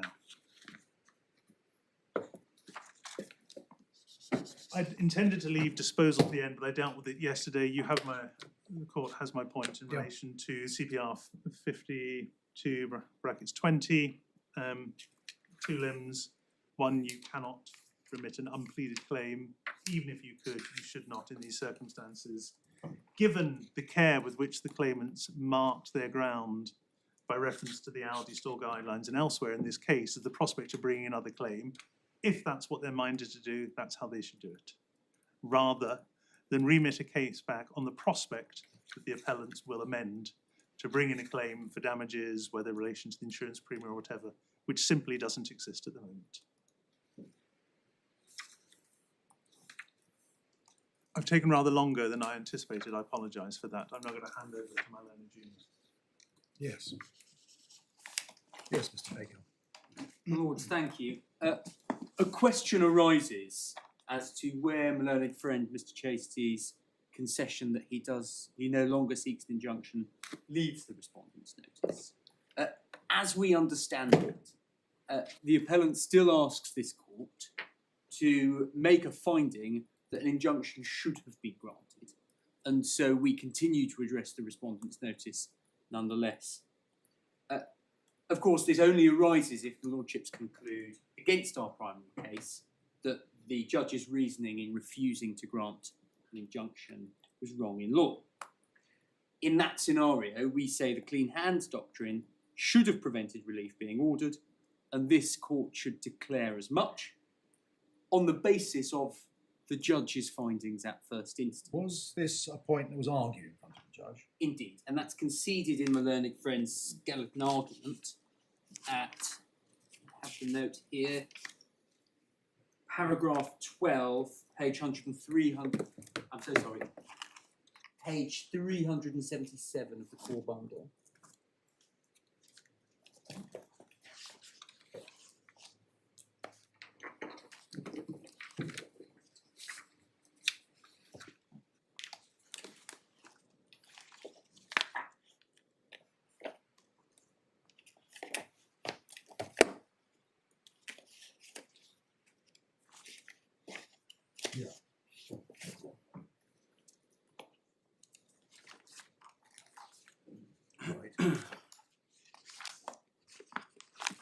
The judge didn't actually deal with it, I don't think, did he? Indeed, and we make no criticism of the judge for not having dealt with it, because of course he rejected the injunction on other grounds.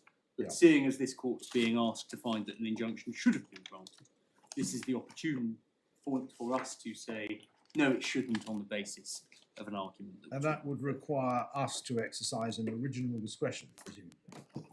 On the basis of factual findings made by the judge. All right, well, you've got to show us those factual findings. Indeed. Those can be found in the respondent's notice at page 312 of the bundle.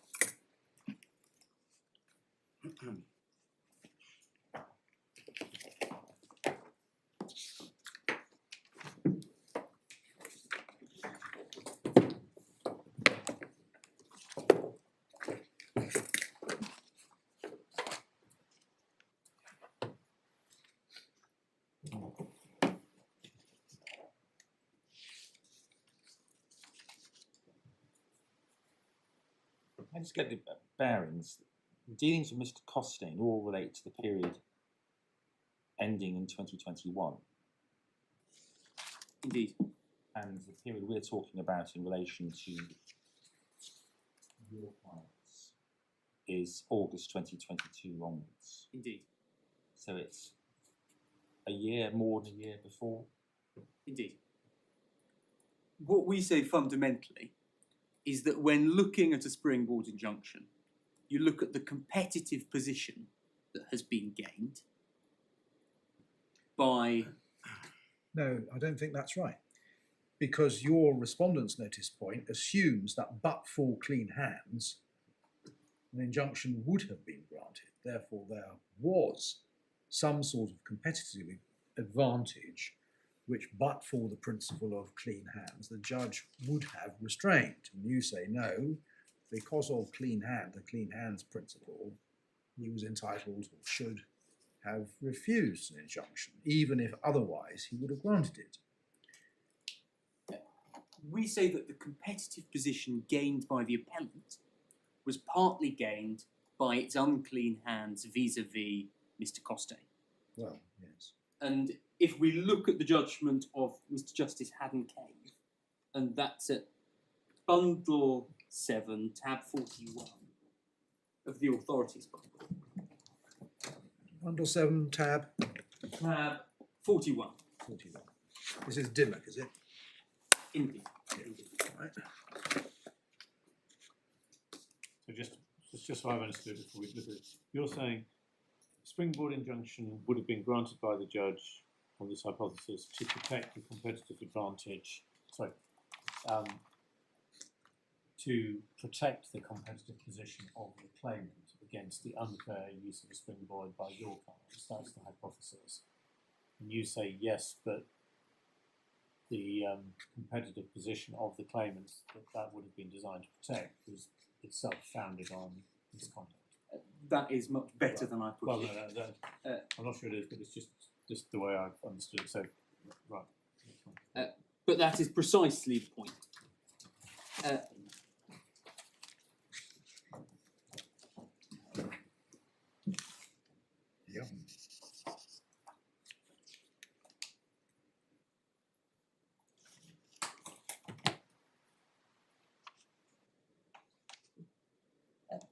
Paragraphs 239 to 244.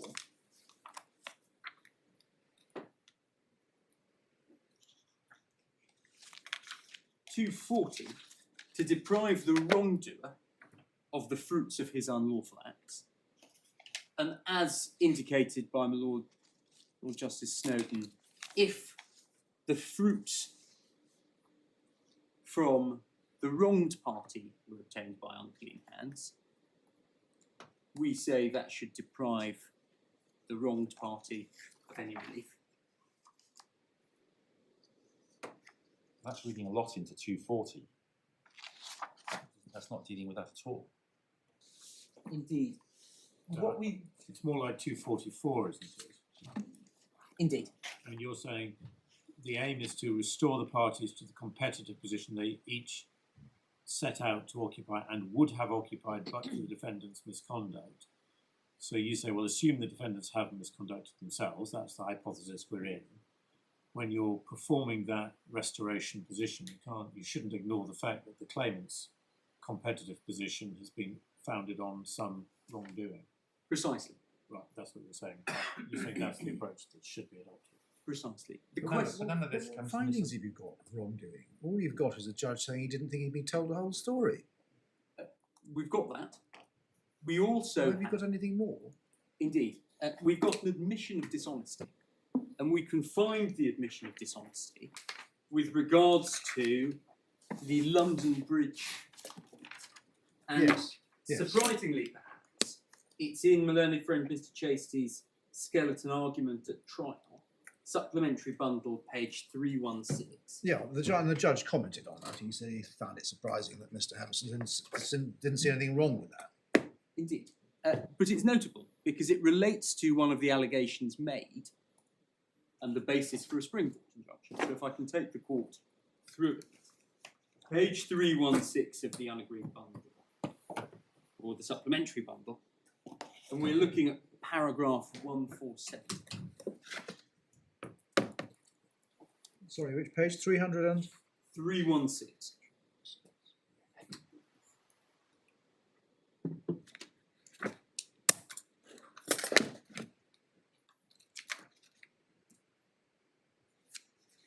And this is Mr. Chasty's closing submissions at trial. Indeed. So this is my learned friend Mr. Chasty explaining what his own client, Mr. Hampson, said.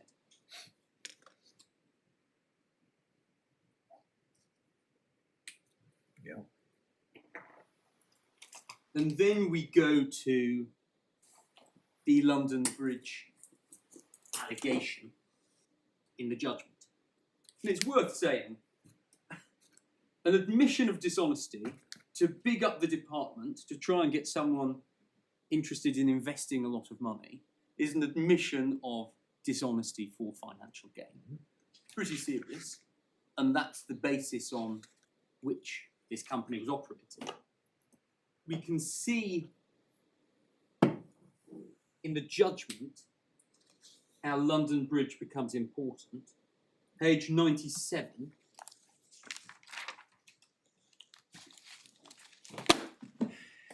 Actually, I do apologise, page 91.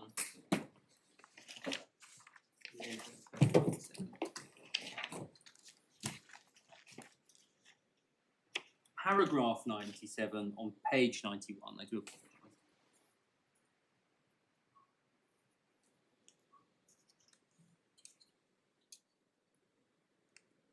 Right, so this is allegation 21. Indeed.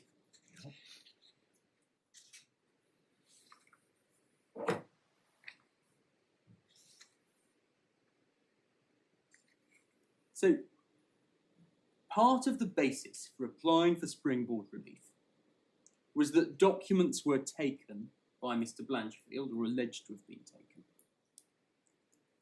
which were then sent to London Bridge, this marketing agency. It is inherently tied up with the fact that Mr. Hampson admitted that he was trying to mislead this marketing agency for financial gain. A clearer example of unclean hands relating to the equity precisely sued for is hard to imagine. Hang on. Did CEL actually contract with London Bridge? Lord, I don't know. Well, hang on, but isn't that essential? Because if, for example, London Bridge just said not interested, the fact that in the course of trying to get them interested, Mr. Hampson may have lied to them, that doesn't form part of the competitive situation in which CEL existed? I mean, you can't surely just trawl through every bit of background of a company's operations, find some wrongdoing, dishonesty or otherwise, misstatement, and then say, haha, your competitive position is founded on fraud, therefore no injunction. I mean, there has to be something a much closer connection to the competitive position which is sought to be protected by the injunction and the alleged wrongdoing. Surely it has to be founded. The competitive position would have to be founded very fairly and squarely on some pretty horrendous wrongdoing before you disable yourself from getting an injunction against somebody who, on this hypothesis, is breaching duties too. Indeed. Well, this is where it is tied up with Mr. Costain, because the London Bridge allegation is inherently tied with Mr. Costain. So we say, as far as we know, London Bridge, this attempt to induce London Bridge to engage in a joint venture agreement with CEL, we don't know whether it went anywhere or whether it didn't. Our ultimate position is that the competitive position of CEL was gained by use of Mr. Costain. That's a different point. That's a good point. I'm just looking at London Bridge at the moment.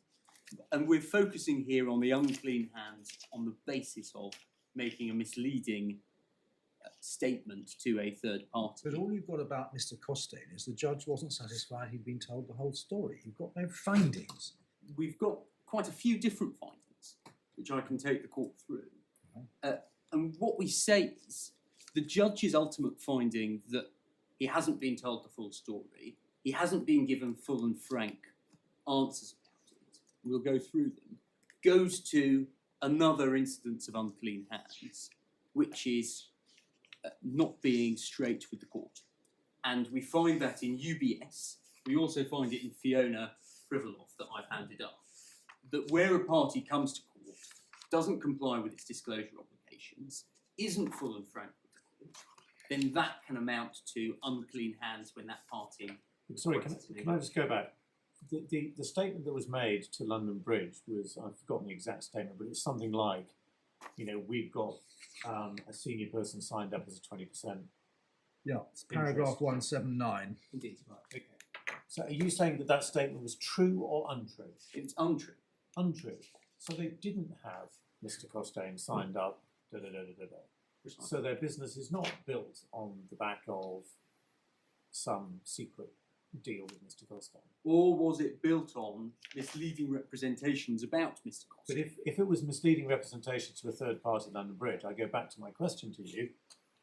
What does that matter if London Bridge didn't sign up to the deal at all? I mean, unless you can tell us that London Bridge actually was an essential part of the competitive position of CEL, I don't understand why you have anything to tie to the Springboard injunction. What we say is we have two things: misleading representations about Mr. Costain and a lack of a full picture of Mr. Costain. When we say, when you put those together, those would have, and we say should have, amounted to the judge saying, it appears that there's something going on with Mr. Costain very relevant to your competitive position, and you haven't told me the full story. And on that basis, I'm not giving you an injunction to protect your competitive position. Right. They are combined rather than taken in isolation.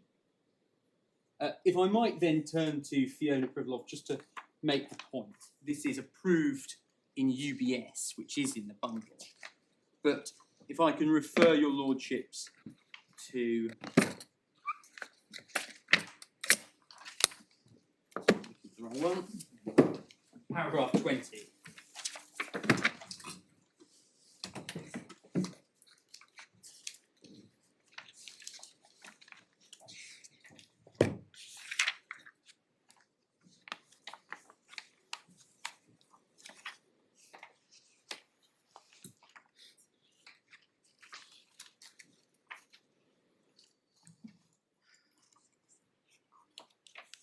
I'm sorry, which paragraph?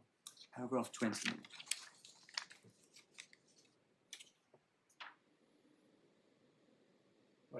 This is attempting to mislead the court.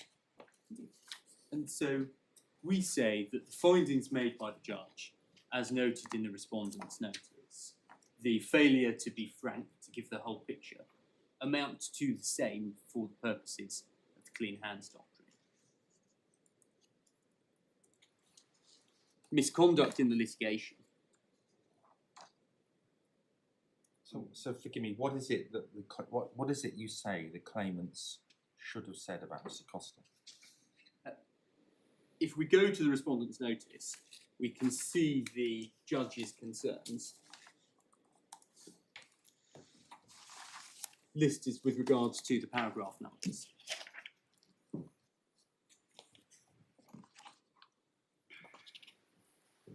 Mr. Hampson's evidence was unsatisfactory, less than frank. I do not accept Mr. Hampson has been open and frank with me. I found it difficult to assess the closeness of Mr. Hampson's relationship with Mr. Costain, largely in light of the inconsistencies in Mr. Hampson's evidence. Given the unorthodox nature of the relationship between CEL and Mr. Costain, and what I perceive to be the incomplete picture of that relationship with which I've been presented. I think the difficulty I have is that I understand you say that there's these failures to give this disclosure about the relationship with Mr. Costain, but it's only a failure if there is some relevance in that relationship, and there's a bit of circularity here in that you're saying, well, there's a failure to give disclosure, and that is lack of clean hands. But what is the matter? Why is it relevant to give disclosure and concerning the relationship, Mr. Costain? More fundamental. There's two positions. There's 2 points to that. Firstly, it's relevant because they were ordered to give disclosure of the emails and correspondence with Mr. Costain. Secondly, it's relevant because Mr. Costain was the only thing that was unusual about this business. We've seen how unexceptional the appellant's business was found to be by the judge.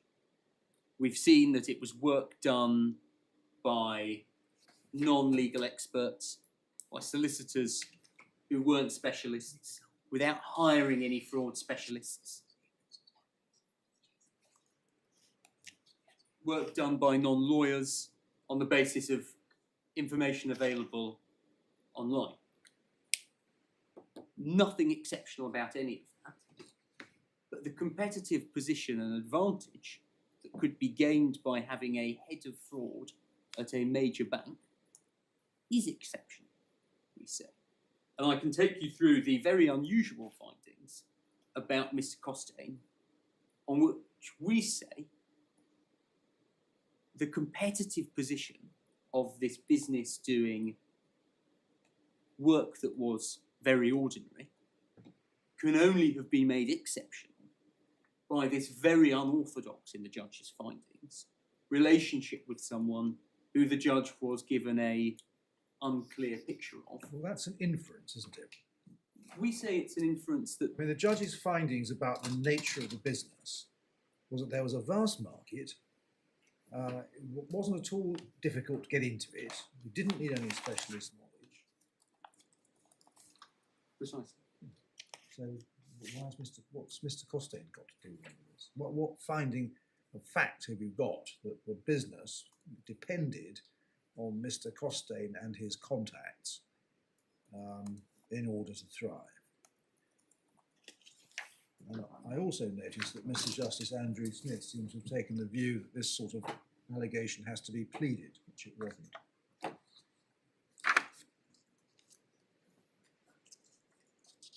If I might take you through the findings with regards to Mr. Costain. Page 82 of the bundle, paragraph 47, Judge. 47, yes?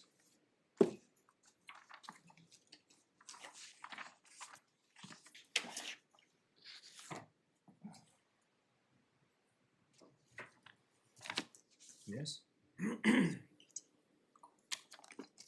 So we have the very unusual relationship in terms of the large profit share or large proposed profit share that Mr. Costain was to receive in the business. We then have the very unusual findings about what Mr. Costain did in the business. Reviewing client files, active client files, without a confidentiality agreement in place. Something I'll come back to.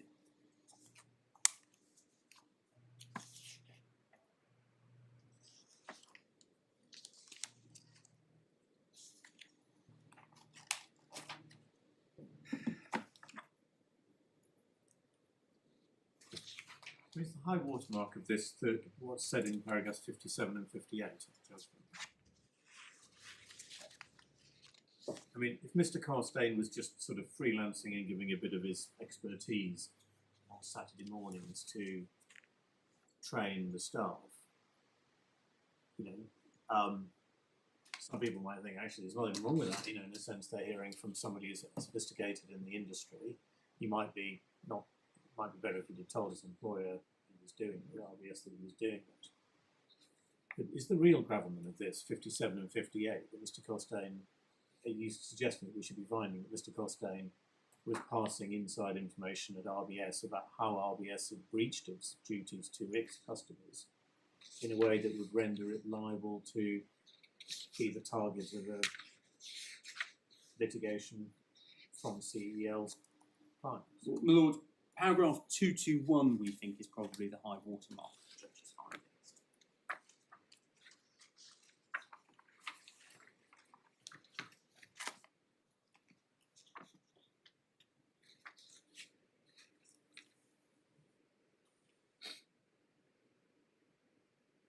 And also the hypothecation suggested there, Lord, finds some factual basis in paragraph 219.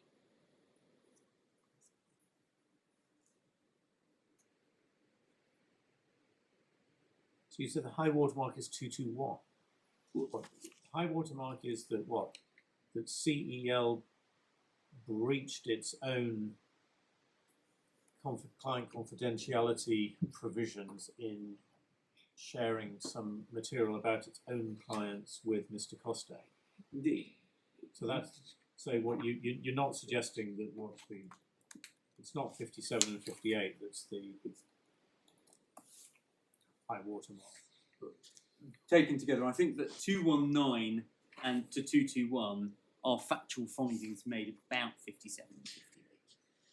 But where does that go? I mean, it's not being said that Mr. Costain was providing details of the bank's customers to CEL so that CEL could sue them. It's the other way around. It's saying CEL was providing its clients' names to Mr. Costain for whatever reason. Look, 219, bottom of the page. Indeed. Mr. Costain was not employed or engaged by CEL, yet he was entrusted with detailed information related to CEL's business. And then 221, Mr. Costain was given access to information relating to CEL's clients. Indeed. So It's actually the end of 219, which goes back to the two emails, 57 and 58, in fact. precisely. But these are different things. One is just saying that CEL wrongly shared its own client information with Mr. Costain, who was a party to that breach by CEL. Not sure quite what effect that has on the business of CEL's and its competitive advantage. I do understand a suggestion, but it's only a suggestion and not a finding, that there is a hint in those two emails that what was really going on was that Mr. Costain was basically passing information to CEL to say, I know internally that RBS has rendered itself liable to being sued in large amounts of money. Here are a huge list of the breaches and failure by the bank. I'm giving you the ability to sue the bank on a plate. Precisely. So there are a number. But I mean that's the inference that might be drawn from 57 and 58. I want to help CEL to sue my own employer. It's Mr. Costain's position. But where does the judge find anything of that? He just says, he just... On the contrary, at 219, he says it's not appropriate for me to criticise Mr. Costain or to analyse whether he's fallen foul of his obligations as an employer. So he doesn't make any finding. And that's why we put this on the basis of the judge's findings about the lack of disclosure, the lack of frankness. Because what we say, and this is ultimately our defence to an application for Springboard against us, is that with the sort of prima facie problems detailed in those emails of 57 and 58, shown by the potential misleading of this third party, with this unorthodox profit share of a head of fraud, on the background of a business that is otherwise relatively ordinary, we say that in those circumstances, to say we need our competitive position protected, with the background of those facts, you'd expect, need and want openness and frankness about this difficult bit of the appellant's case. And the judge did make findings that he didn't have that. So where the judge says, I'm not making findings and it's inappropriate for me to make so, that's a point we say in our favour. Because the judge was unable to, because of the lack of disclosure that had been ordered. That's really the point. Yep. Here. And with regards to the pleading point, and Fiona Privilov here, what we say is that can't be the case where it's the judge's findings about lack of disclosure that we should have pleaded, because it puts the cart before the horse. We did plead that there was inside dealing with regards to Mr. Costain. We can't plead before the judge. We can't plead what's in the judgment before it's promulgated. But in any case, in a judgment like this, what we're really saying is that it would be iniquitous for the judge to say, I don't have full picture about this very unorthodox and troubling, misleading information with a person who's head of fraud at a bank, but who's giving comments on people who are suing the bank's strategy, about whose role third parties are being misled. They haven't provided me with a full picture about that, but yet I'm still going to give a springboard injunction to protect this business's competitive position. We say that would have been iniquitous, Yeah. and that is frankly the thrust of these submissions. Right.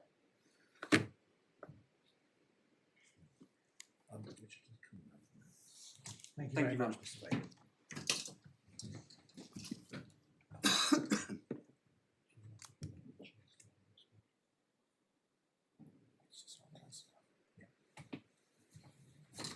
Yes, Mr. Chasty, we needn't trouble you on the respondent's notice. Lord, in terms of the response to the points otherwise addressed on behalf of the defendants, what I want to do, if I may, is just give you some important references to some of the points that you raised from time to time during the course of the exchanges with Mr. Grant. So, for example, in relation to settled intention, as well as the paragraphs in the judgment, which in our submission can only be read on the basis that the judge found that there was a settled intention in December 22, January 23. There's no other conceivable in construction or interpretation to be placed on those. In fact, of course, the defendants themselves in their own witness statements made the same points effectively. Mr. Blanchfield dealt with this in his witness statement at,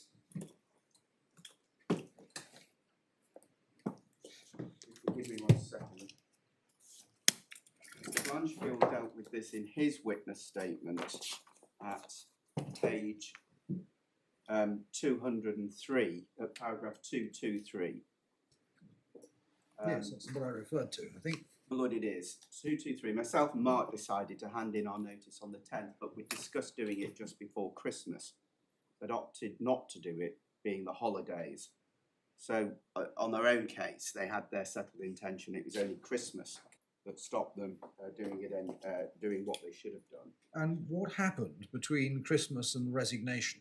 Well, There was one communication with the SRA, I think. there was at least. The evidence is a little vague on this, obviously, but they did have communications with Demor. They accepted that they had communications with Demor on 2 or 3 occasions. Just before New Year.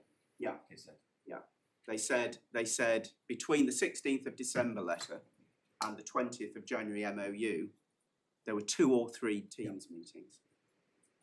And for reference, Mr. Montaldo dealt with it in his statement at 243.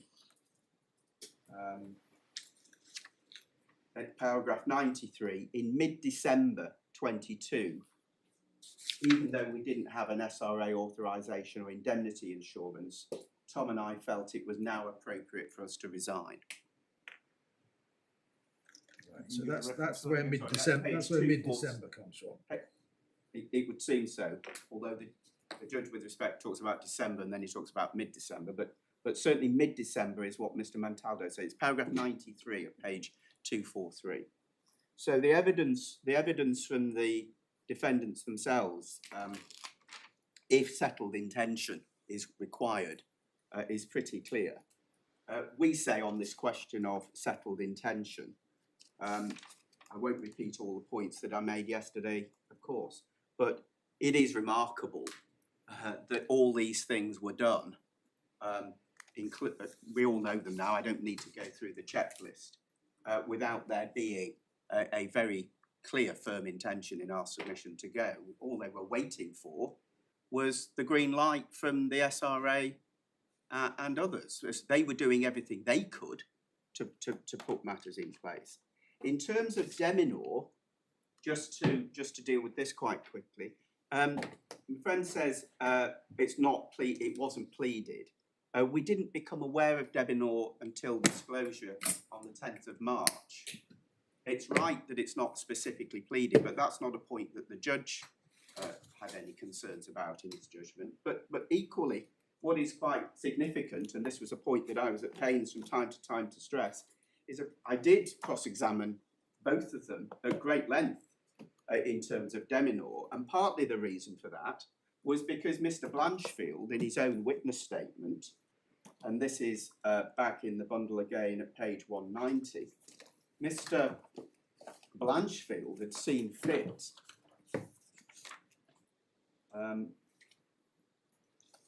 page 197, paragraph 190.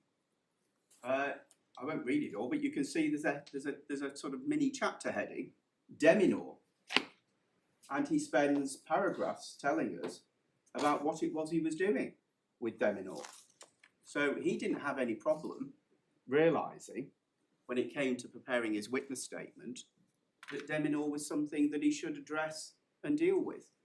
And in terms of cross-examination as to, for example, 1715, perhaps I can just give you one reference. It's at the very end of the cross-examination of Mr. Montaldo. It's at 2692, so the fifth bundle, 2692. It's internal 216 at line 13. So you have to go a bit slower. Sorry. I'm sorry. 2692. Page 2692, the last couple of pages of No, bundle it's bundle 4. 5. Bundle 4, I think. It is in my bundles. Yeah, I'm sorry. It's the last couple of pages of that. So we're looking at Mr. Montando. Yes. 2692. 2692, it's internal 216 and it's line 13. The only question I want to ask you, when you were doing all the various things you were doing between August and the 10th of January, what consideration did you give, if any, to clause 1715? My consideration was that when I handed in my notice, the board would sit down with Augusta and would discuss a way forward. It wouldn't have changed my decision to leave, but we'd have been able to give them notice. I know Mr. Blanchfield said, I also believe they did have a seat on the board. So I think we would all sat down and discussed it. And I said, but my point is this, you see, once you resign, the trigger's been pulled, the event of default has happened. The bullet is already on its way. Did you give any consideration to telling your company, I'd better just warn you in advance that what I'm doing, because you might want to think about speaking to Augusta and clause 1715. No, he said. So I did raise with him, specifically and directly, the concerns about 1715, and I cross-examined at enormous length, in fact, on Demor, and I've provided in our skeleton, my lords, with all of the page references where we went through It is an exaggeration to say the trigger had been pulled. The Yes. furthest you could get would say the gun has been loaded and the trigger might be pulled. It was coming to the end of my cross. I probably. What you can also say is he was aware of the gun over the bullet. He was aware of the gun. He knew about 1715 because I think it was suggested by Mr. Grant. That's right. That they may not have been aware. I think it's fair to say, I'd have to give you the reference. I think Mr. Blanchfield was a little less, a bit more uncertain about whether he was aware or not. Although, of course, we do know that the evidence is he applauds himself as being the person that, but for him, they would have never got Augusta. Yeah, the references in the transcript to Mr. Blanchfield we sort of I think I gave it you, yeah. earlier. It's in a different sort of looking transcript in the bundle. Oh, then yes, I think I gave it to you. if you just bear with me, I think the reference that I was trying to help Mr. Grant at the time, I think, because he was working from the. Yeah, it's paragraph 20 of your skeleton argument. That's right. So that's where you find it in the more. Yeah. And it's page 2625. That's where I think I dealt with Mr. Blanchfield on the point.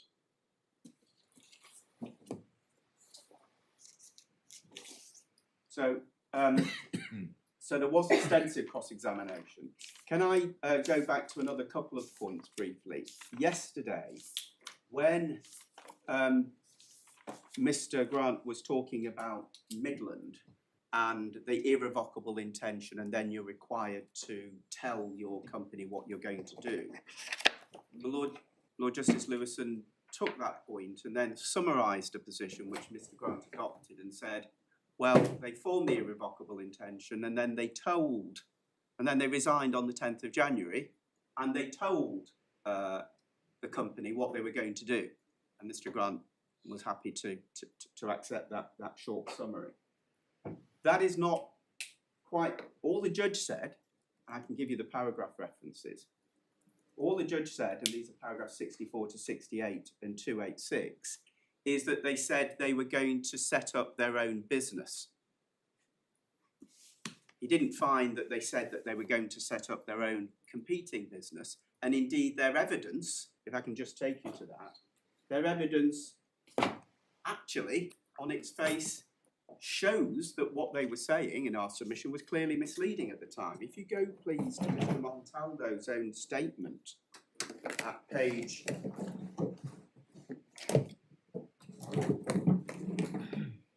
Forgive me.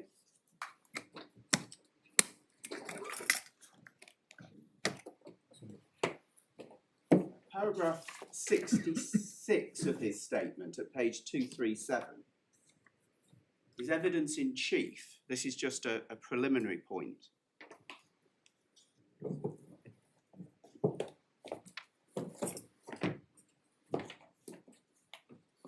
His evidence in chief was, at 66, ever since I'd started a career in law, I'd harboured ambitions of forming my own law firm. Over the years, I had conversations with my brother about the possibility of starting up our own business. He's a family law barrister who receives a lot of instructions through direct access. And we talked about whether it be feasible to have a firm that ran a family practice and a litigation department. And then he tells us what it was that he says he said to the company at paragraph 93, at 243. I've already referred you to paragraph 93. And then at 94, he says, accordingly, on Tuesday the 10th, Tom and I held a meeting with Paul where we informed him we were resigning and we were looking to start a business. I note from Paul's initial statement, he's of the belief that we stated we decided to resign over Christmas and until there were no issues, etc., etc. And then if you look importantly at 99, he talks about an amicable conversation and so forth. And at 99, later that afternoon, I spoke with Jessica. I expressed my desire to leave and set up my own firm and hoped to be able to set up with Tom in the future. I explained to Jessica that CEL were moving away from traditional litigation work and were almost exclusively dealing with consumer financial complaints. I said that was not something I wanted to do full time, and I wanted to focus on more complex litigation work. I explained to her in my past, my brother and I had looked to see what we could do together, and we certainly hope that that's something I could do in the future. Now, we just know it's self-evident. The business plans that were in circulation at this time, I'll give you the references, my lord, page 2819, the business plans were consumer claims, effectively, APP, not family work, not general litigation.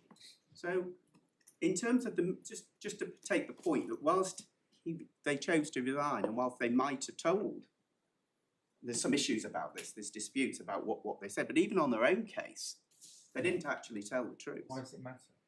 Well, I was just merely answering the point because I was slightly concerned that it was thought that the Midland test, if that's the right test to apply, was in some sense satisfied or met on the 10th of January. The point is, the Midland test is all about resigning, so you I no agree. longer owe the fiduciary duties. And I agree. they did resign on the 10th.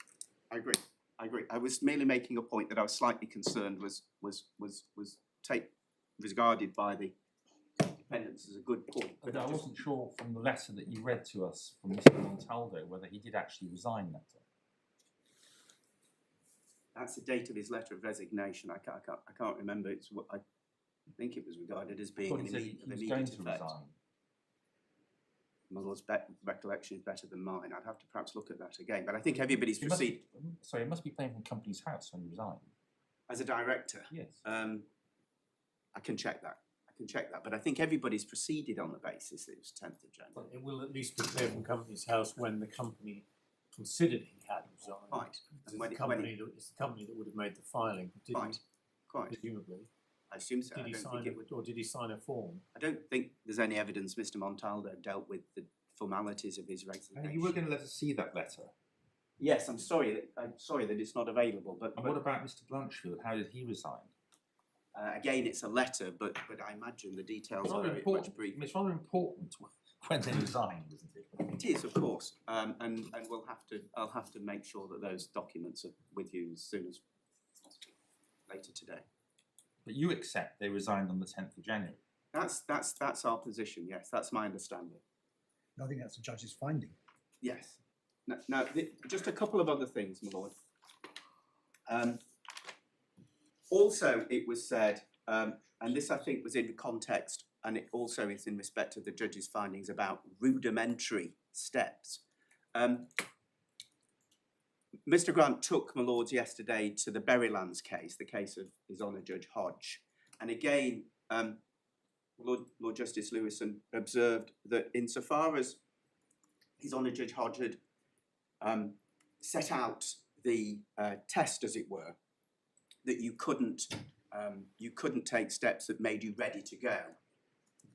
My Lord Justice Lewison said, and they hadn't taken those steps. There was no office, there were no staff, there was no work. All that I would do respectfully is just on the facts, of course, restate and re-stress everything that's in our skeleton argument. There might not have been staff, although there is a WhatsApp message which is in my skeleton where they said to each other, once we leave, there will be a mass exodus of staff and senior management. That's what they thought as amongst themselves. But of course, all of the other points, they had funding in place during their garden leave on the 20th of January. There is a document, again, all the references are there, that they had office accommodation offer ready to move in if Are they you wanted. saying they had funding in place? Well, they had the offer. They had the 1.3 million. That's what I meant. I probably didn't put it properly. But they had an offer. Well, they've been sent a memorandum of understanding, a draft memorandum. Yeah. There's no evidence that they were happy with that or anything happened with it. No, that's the problem. We have no, and that was an observation that I made at the trial, that it was extraordinary that we didn't have any evidence as to what happened to that. It was just apparently ignored. It was neither. Going back to Berrylands for a moment. Yeah. I thought you relied on Judge Hodge's statement of principle. And all I was saying was, if that is the principle, that is a principle, then the facts that the judge found in this case don't fit it. I understand you're saying, well, it may not be the principle. Yes, I think that's probably what I. That things falling short of what Judge Hodge described may themselves be a breach of a director's fiduciary duty. And that I understand. All I was questioning was whether. I understand. That's exactly the point. So you've got all of those points set out in terms of. I've already made the points about settled intention. I won't repeat that. In terms of Demor, just some quick reference points.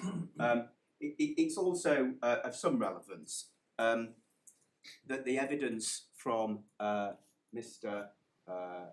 Blanchfield himself in his own witness statement, and again, I'll just give my lords the reference if I may, rather than take you to them. It's paragraphs 81 to 102 of his own witness statement, where he explains in detail that the initial negotiations with Demor started in December 21. It's just to make the point as to how long those negotiations with Demor and Augusta, I should say it started with Augusta as well, took to actually reach fruition. Whereas, of course, Demor were people, two individuals. He sets out their names, were well known to Mr. Blanchfield. And he obviously took advantage of those connections during the time that he was still a director. My Lords, in terms of other points, I think I've addressed the factual points. Just very quickly in terms of Foster. Hang on. Sorry. I find it difficult when you sort of just drop little nuggets into the mix. We've had a discussion about this Demor as a potential corporate opportunity. We've had a discussion about Demor as being somebody taken off the table as a potential place of respite if Augusta triggered or terminated the agreement because of 17.5. We understand that Demor is not in fact exclusive, as the judge found in its relationships. So in fact, querying was it off the table at all. And now what you're dropping another alleged breach of fiduciary duty in, which is what? That the contact with Demor was obtained by Mr. Blanchard in the course of his relationship. I mean, well, I tried to cover that yesterday in the sense that I stressed the intimacy of the relationship that Mr. Blanchfield had with Demor. Yes, but you're not saying it's breach of fiduciary duty because it. I mean, I just don't understand. What breach of fiduciary duty are you actually alleging? No, I wasn't using that as a distinct head of breach. I was merely explaining that these matters took time, as Mr. Blanchfield himself identified, to reach any kind of resolution. It's a springboard point. It is, because he had the benefit, in a sense, of all the extensive investigations that Demor had carried out for CEL as to what this work was. How did it work? How did it operate? What did it actually mean? That's the point that's the only point I was seeking to make. Yeah. Just in terms of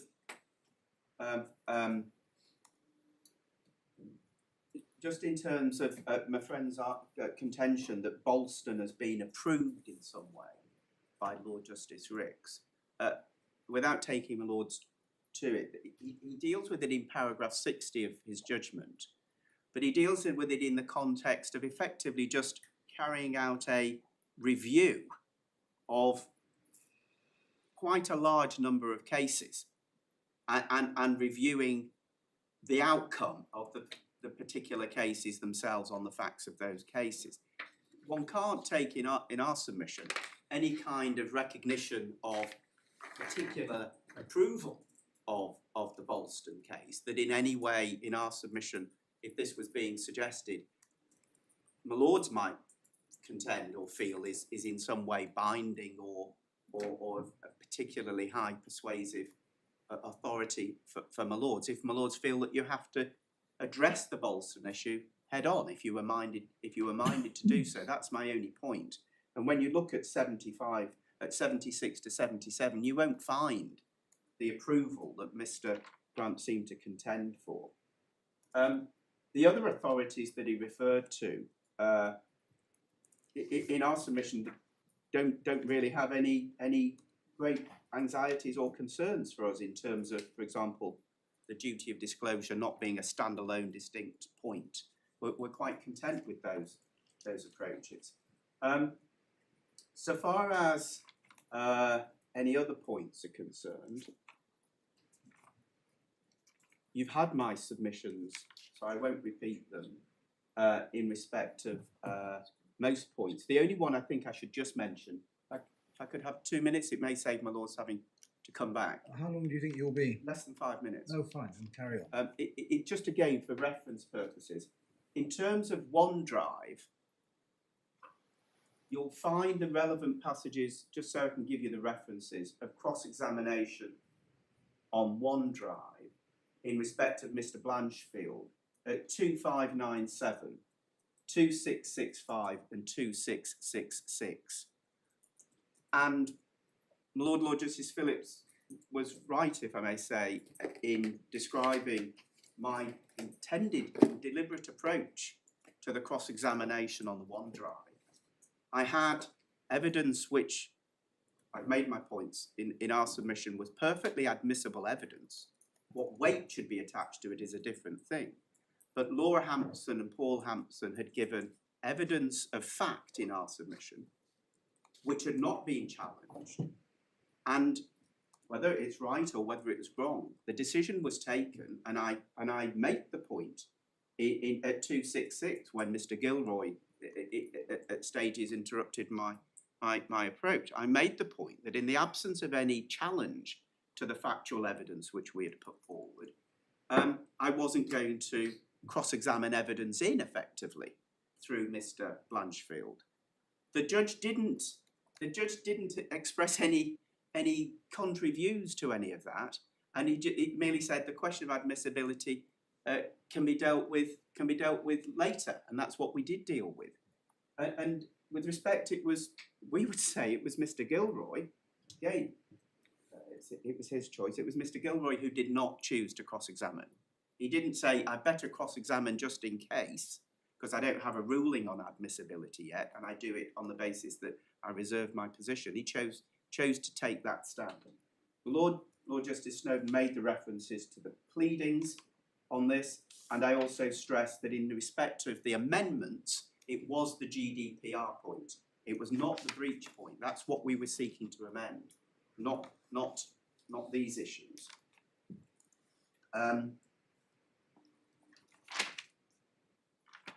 Also, the point that's made by the defendants in their closing, saying we cross-examined on the pleaded issues, seems to me to be a misunderstanding of cross-examination. And what you do is you cross-examine as to the evidence which may be relevant to the pleaded issues. Yeah, you don't plead facts in your pleading. So the point was there, and our evidence was there, and no application had been made to have my evidence ruled inadmissible, and no determination had been made that my evidence was inadmissible. So we were proceeding inevitably on the basis at that stage it was in. And until it was told it wasn't in, then it's somebody else's decision whether they choose to hope that in the end. Slightly odd though, because I thought that the OneDrive material would have been quite relevant to Mr. Blanchfield's credibility. That's what we're dealing with, and I dealt briefly at those pages I've just given you to say you deliberately when he said they were empty. He said, just to summarise, he said I didn't even think about the OneDrive. It didn't even cross my mind because it was just empty. He was talking about some other matters, and I put to him fairly and squarely, but I put to him squarely, if it's deleted, you did so deliberately. You deliberately deleted to remove the contents, and that's what's dealt with in those paragraphs. So far as the final point, I think, of course, a friend says this whole thing is futile. We don't, with respect, accept that this is futile. This is an extremely important issue for my clients to be vindicated in terms of the claim that they brought and the very serious concerns that their directors had behaved in an improper and inappropriate way.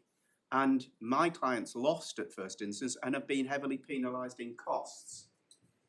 And so those issues are obviously matters which they have great concerns. Lords, I don't think there's anything more that I can add by way of reply. Right, thank you very much. And fear not, I'm not going to seek to reply, but I have the information from Companies House if it would assist. On the date of The dates resignation. of resignation. Is it the 10th of January? 11th of January, 11th. in both cases. Thank you. Thank you. Well, it won't surprise you to learn that we will reserve our judgment. You will get a draft in the usual way. We're close to the end of term, so don't hold your breath. The circulation of the draft will be limited to those on the distribution list in accordance with the embargo that accompanies it. The purpose of the circulation is simply to allow you to correct our English and our grammar, not raise new points, nor quarrel with our reasoning. And we would hope that in the light of the draft judgments you will be able to agree an order disposing of the appeal. If you can't agree a form of order, please make short written submissions and we will make the form of order that we think is appropriate. Thank you all very much. Thank you. All right.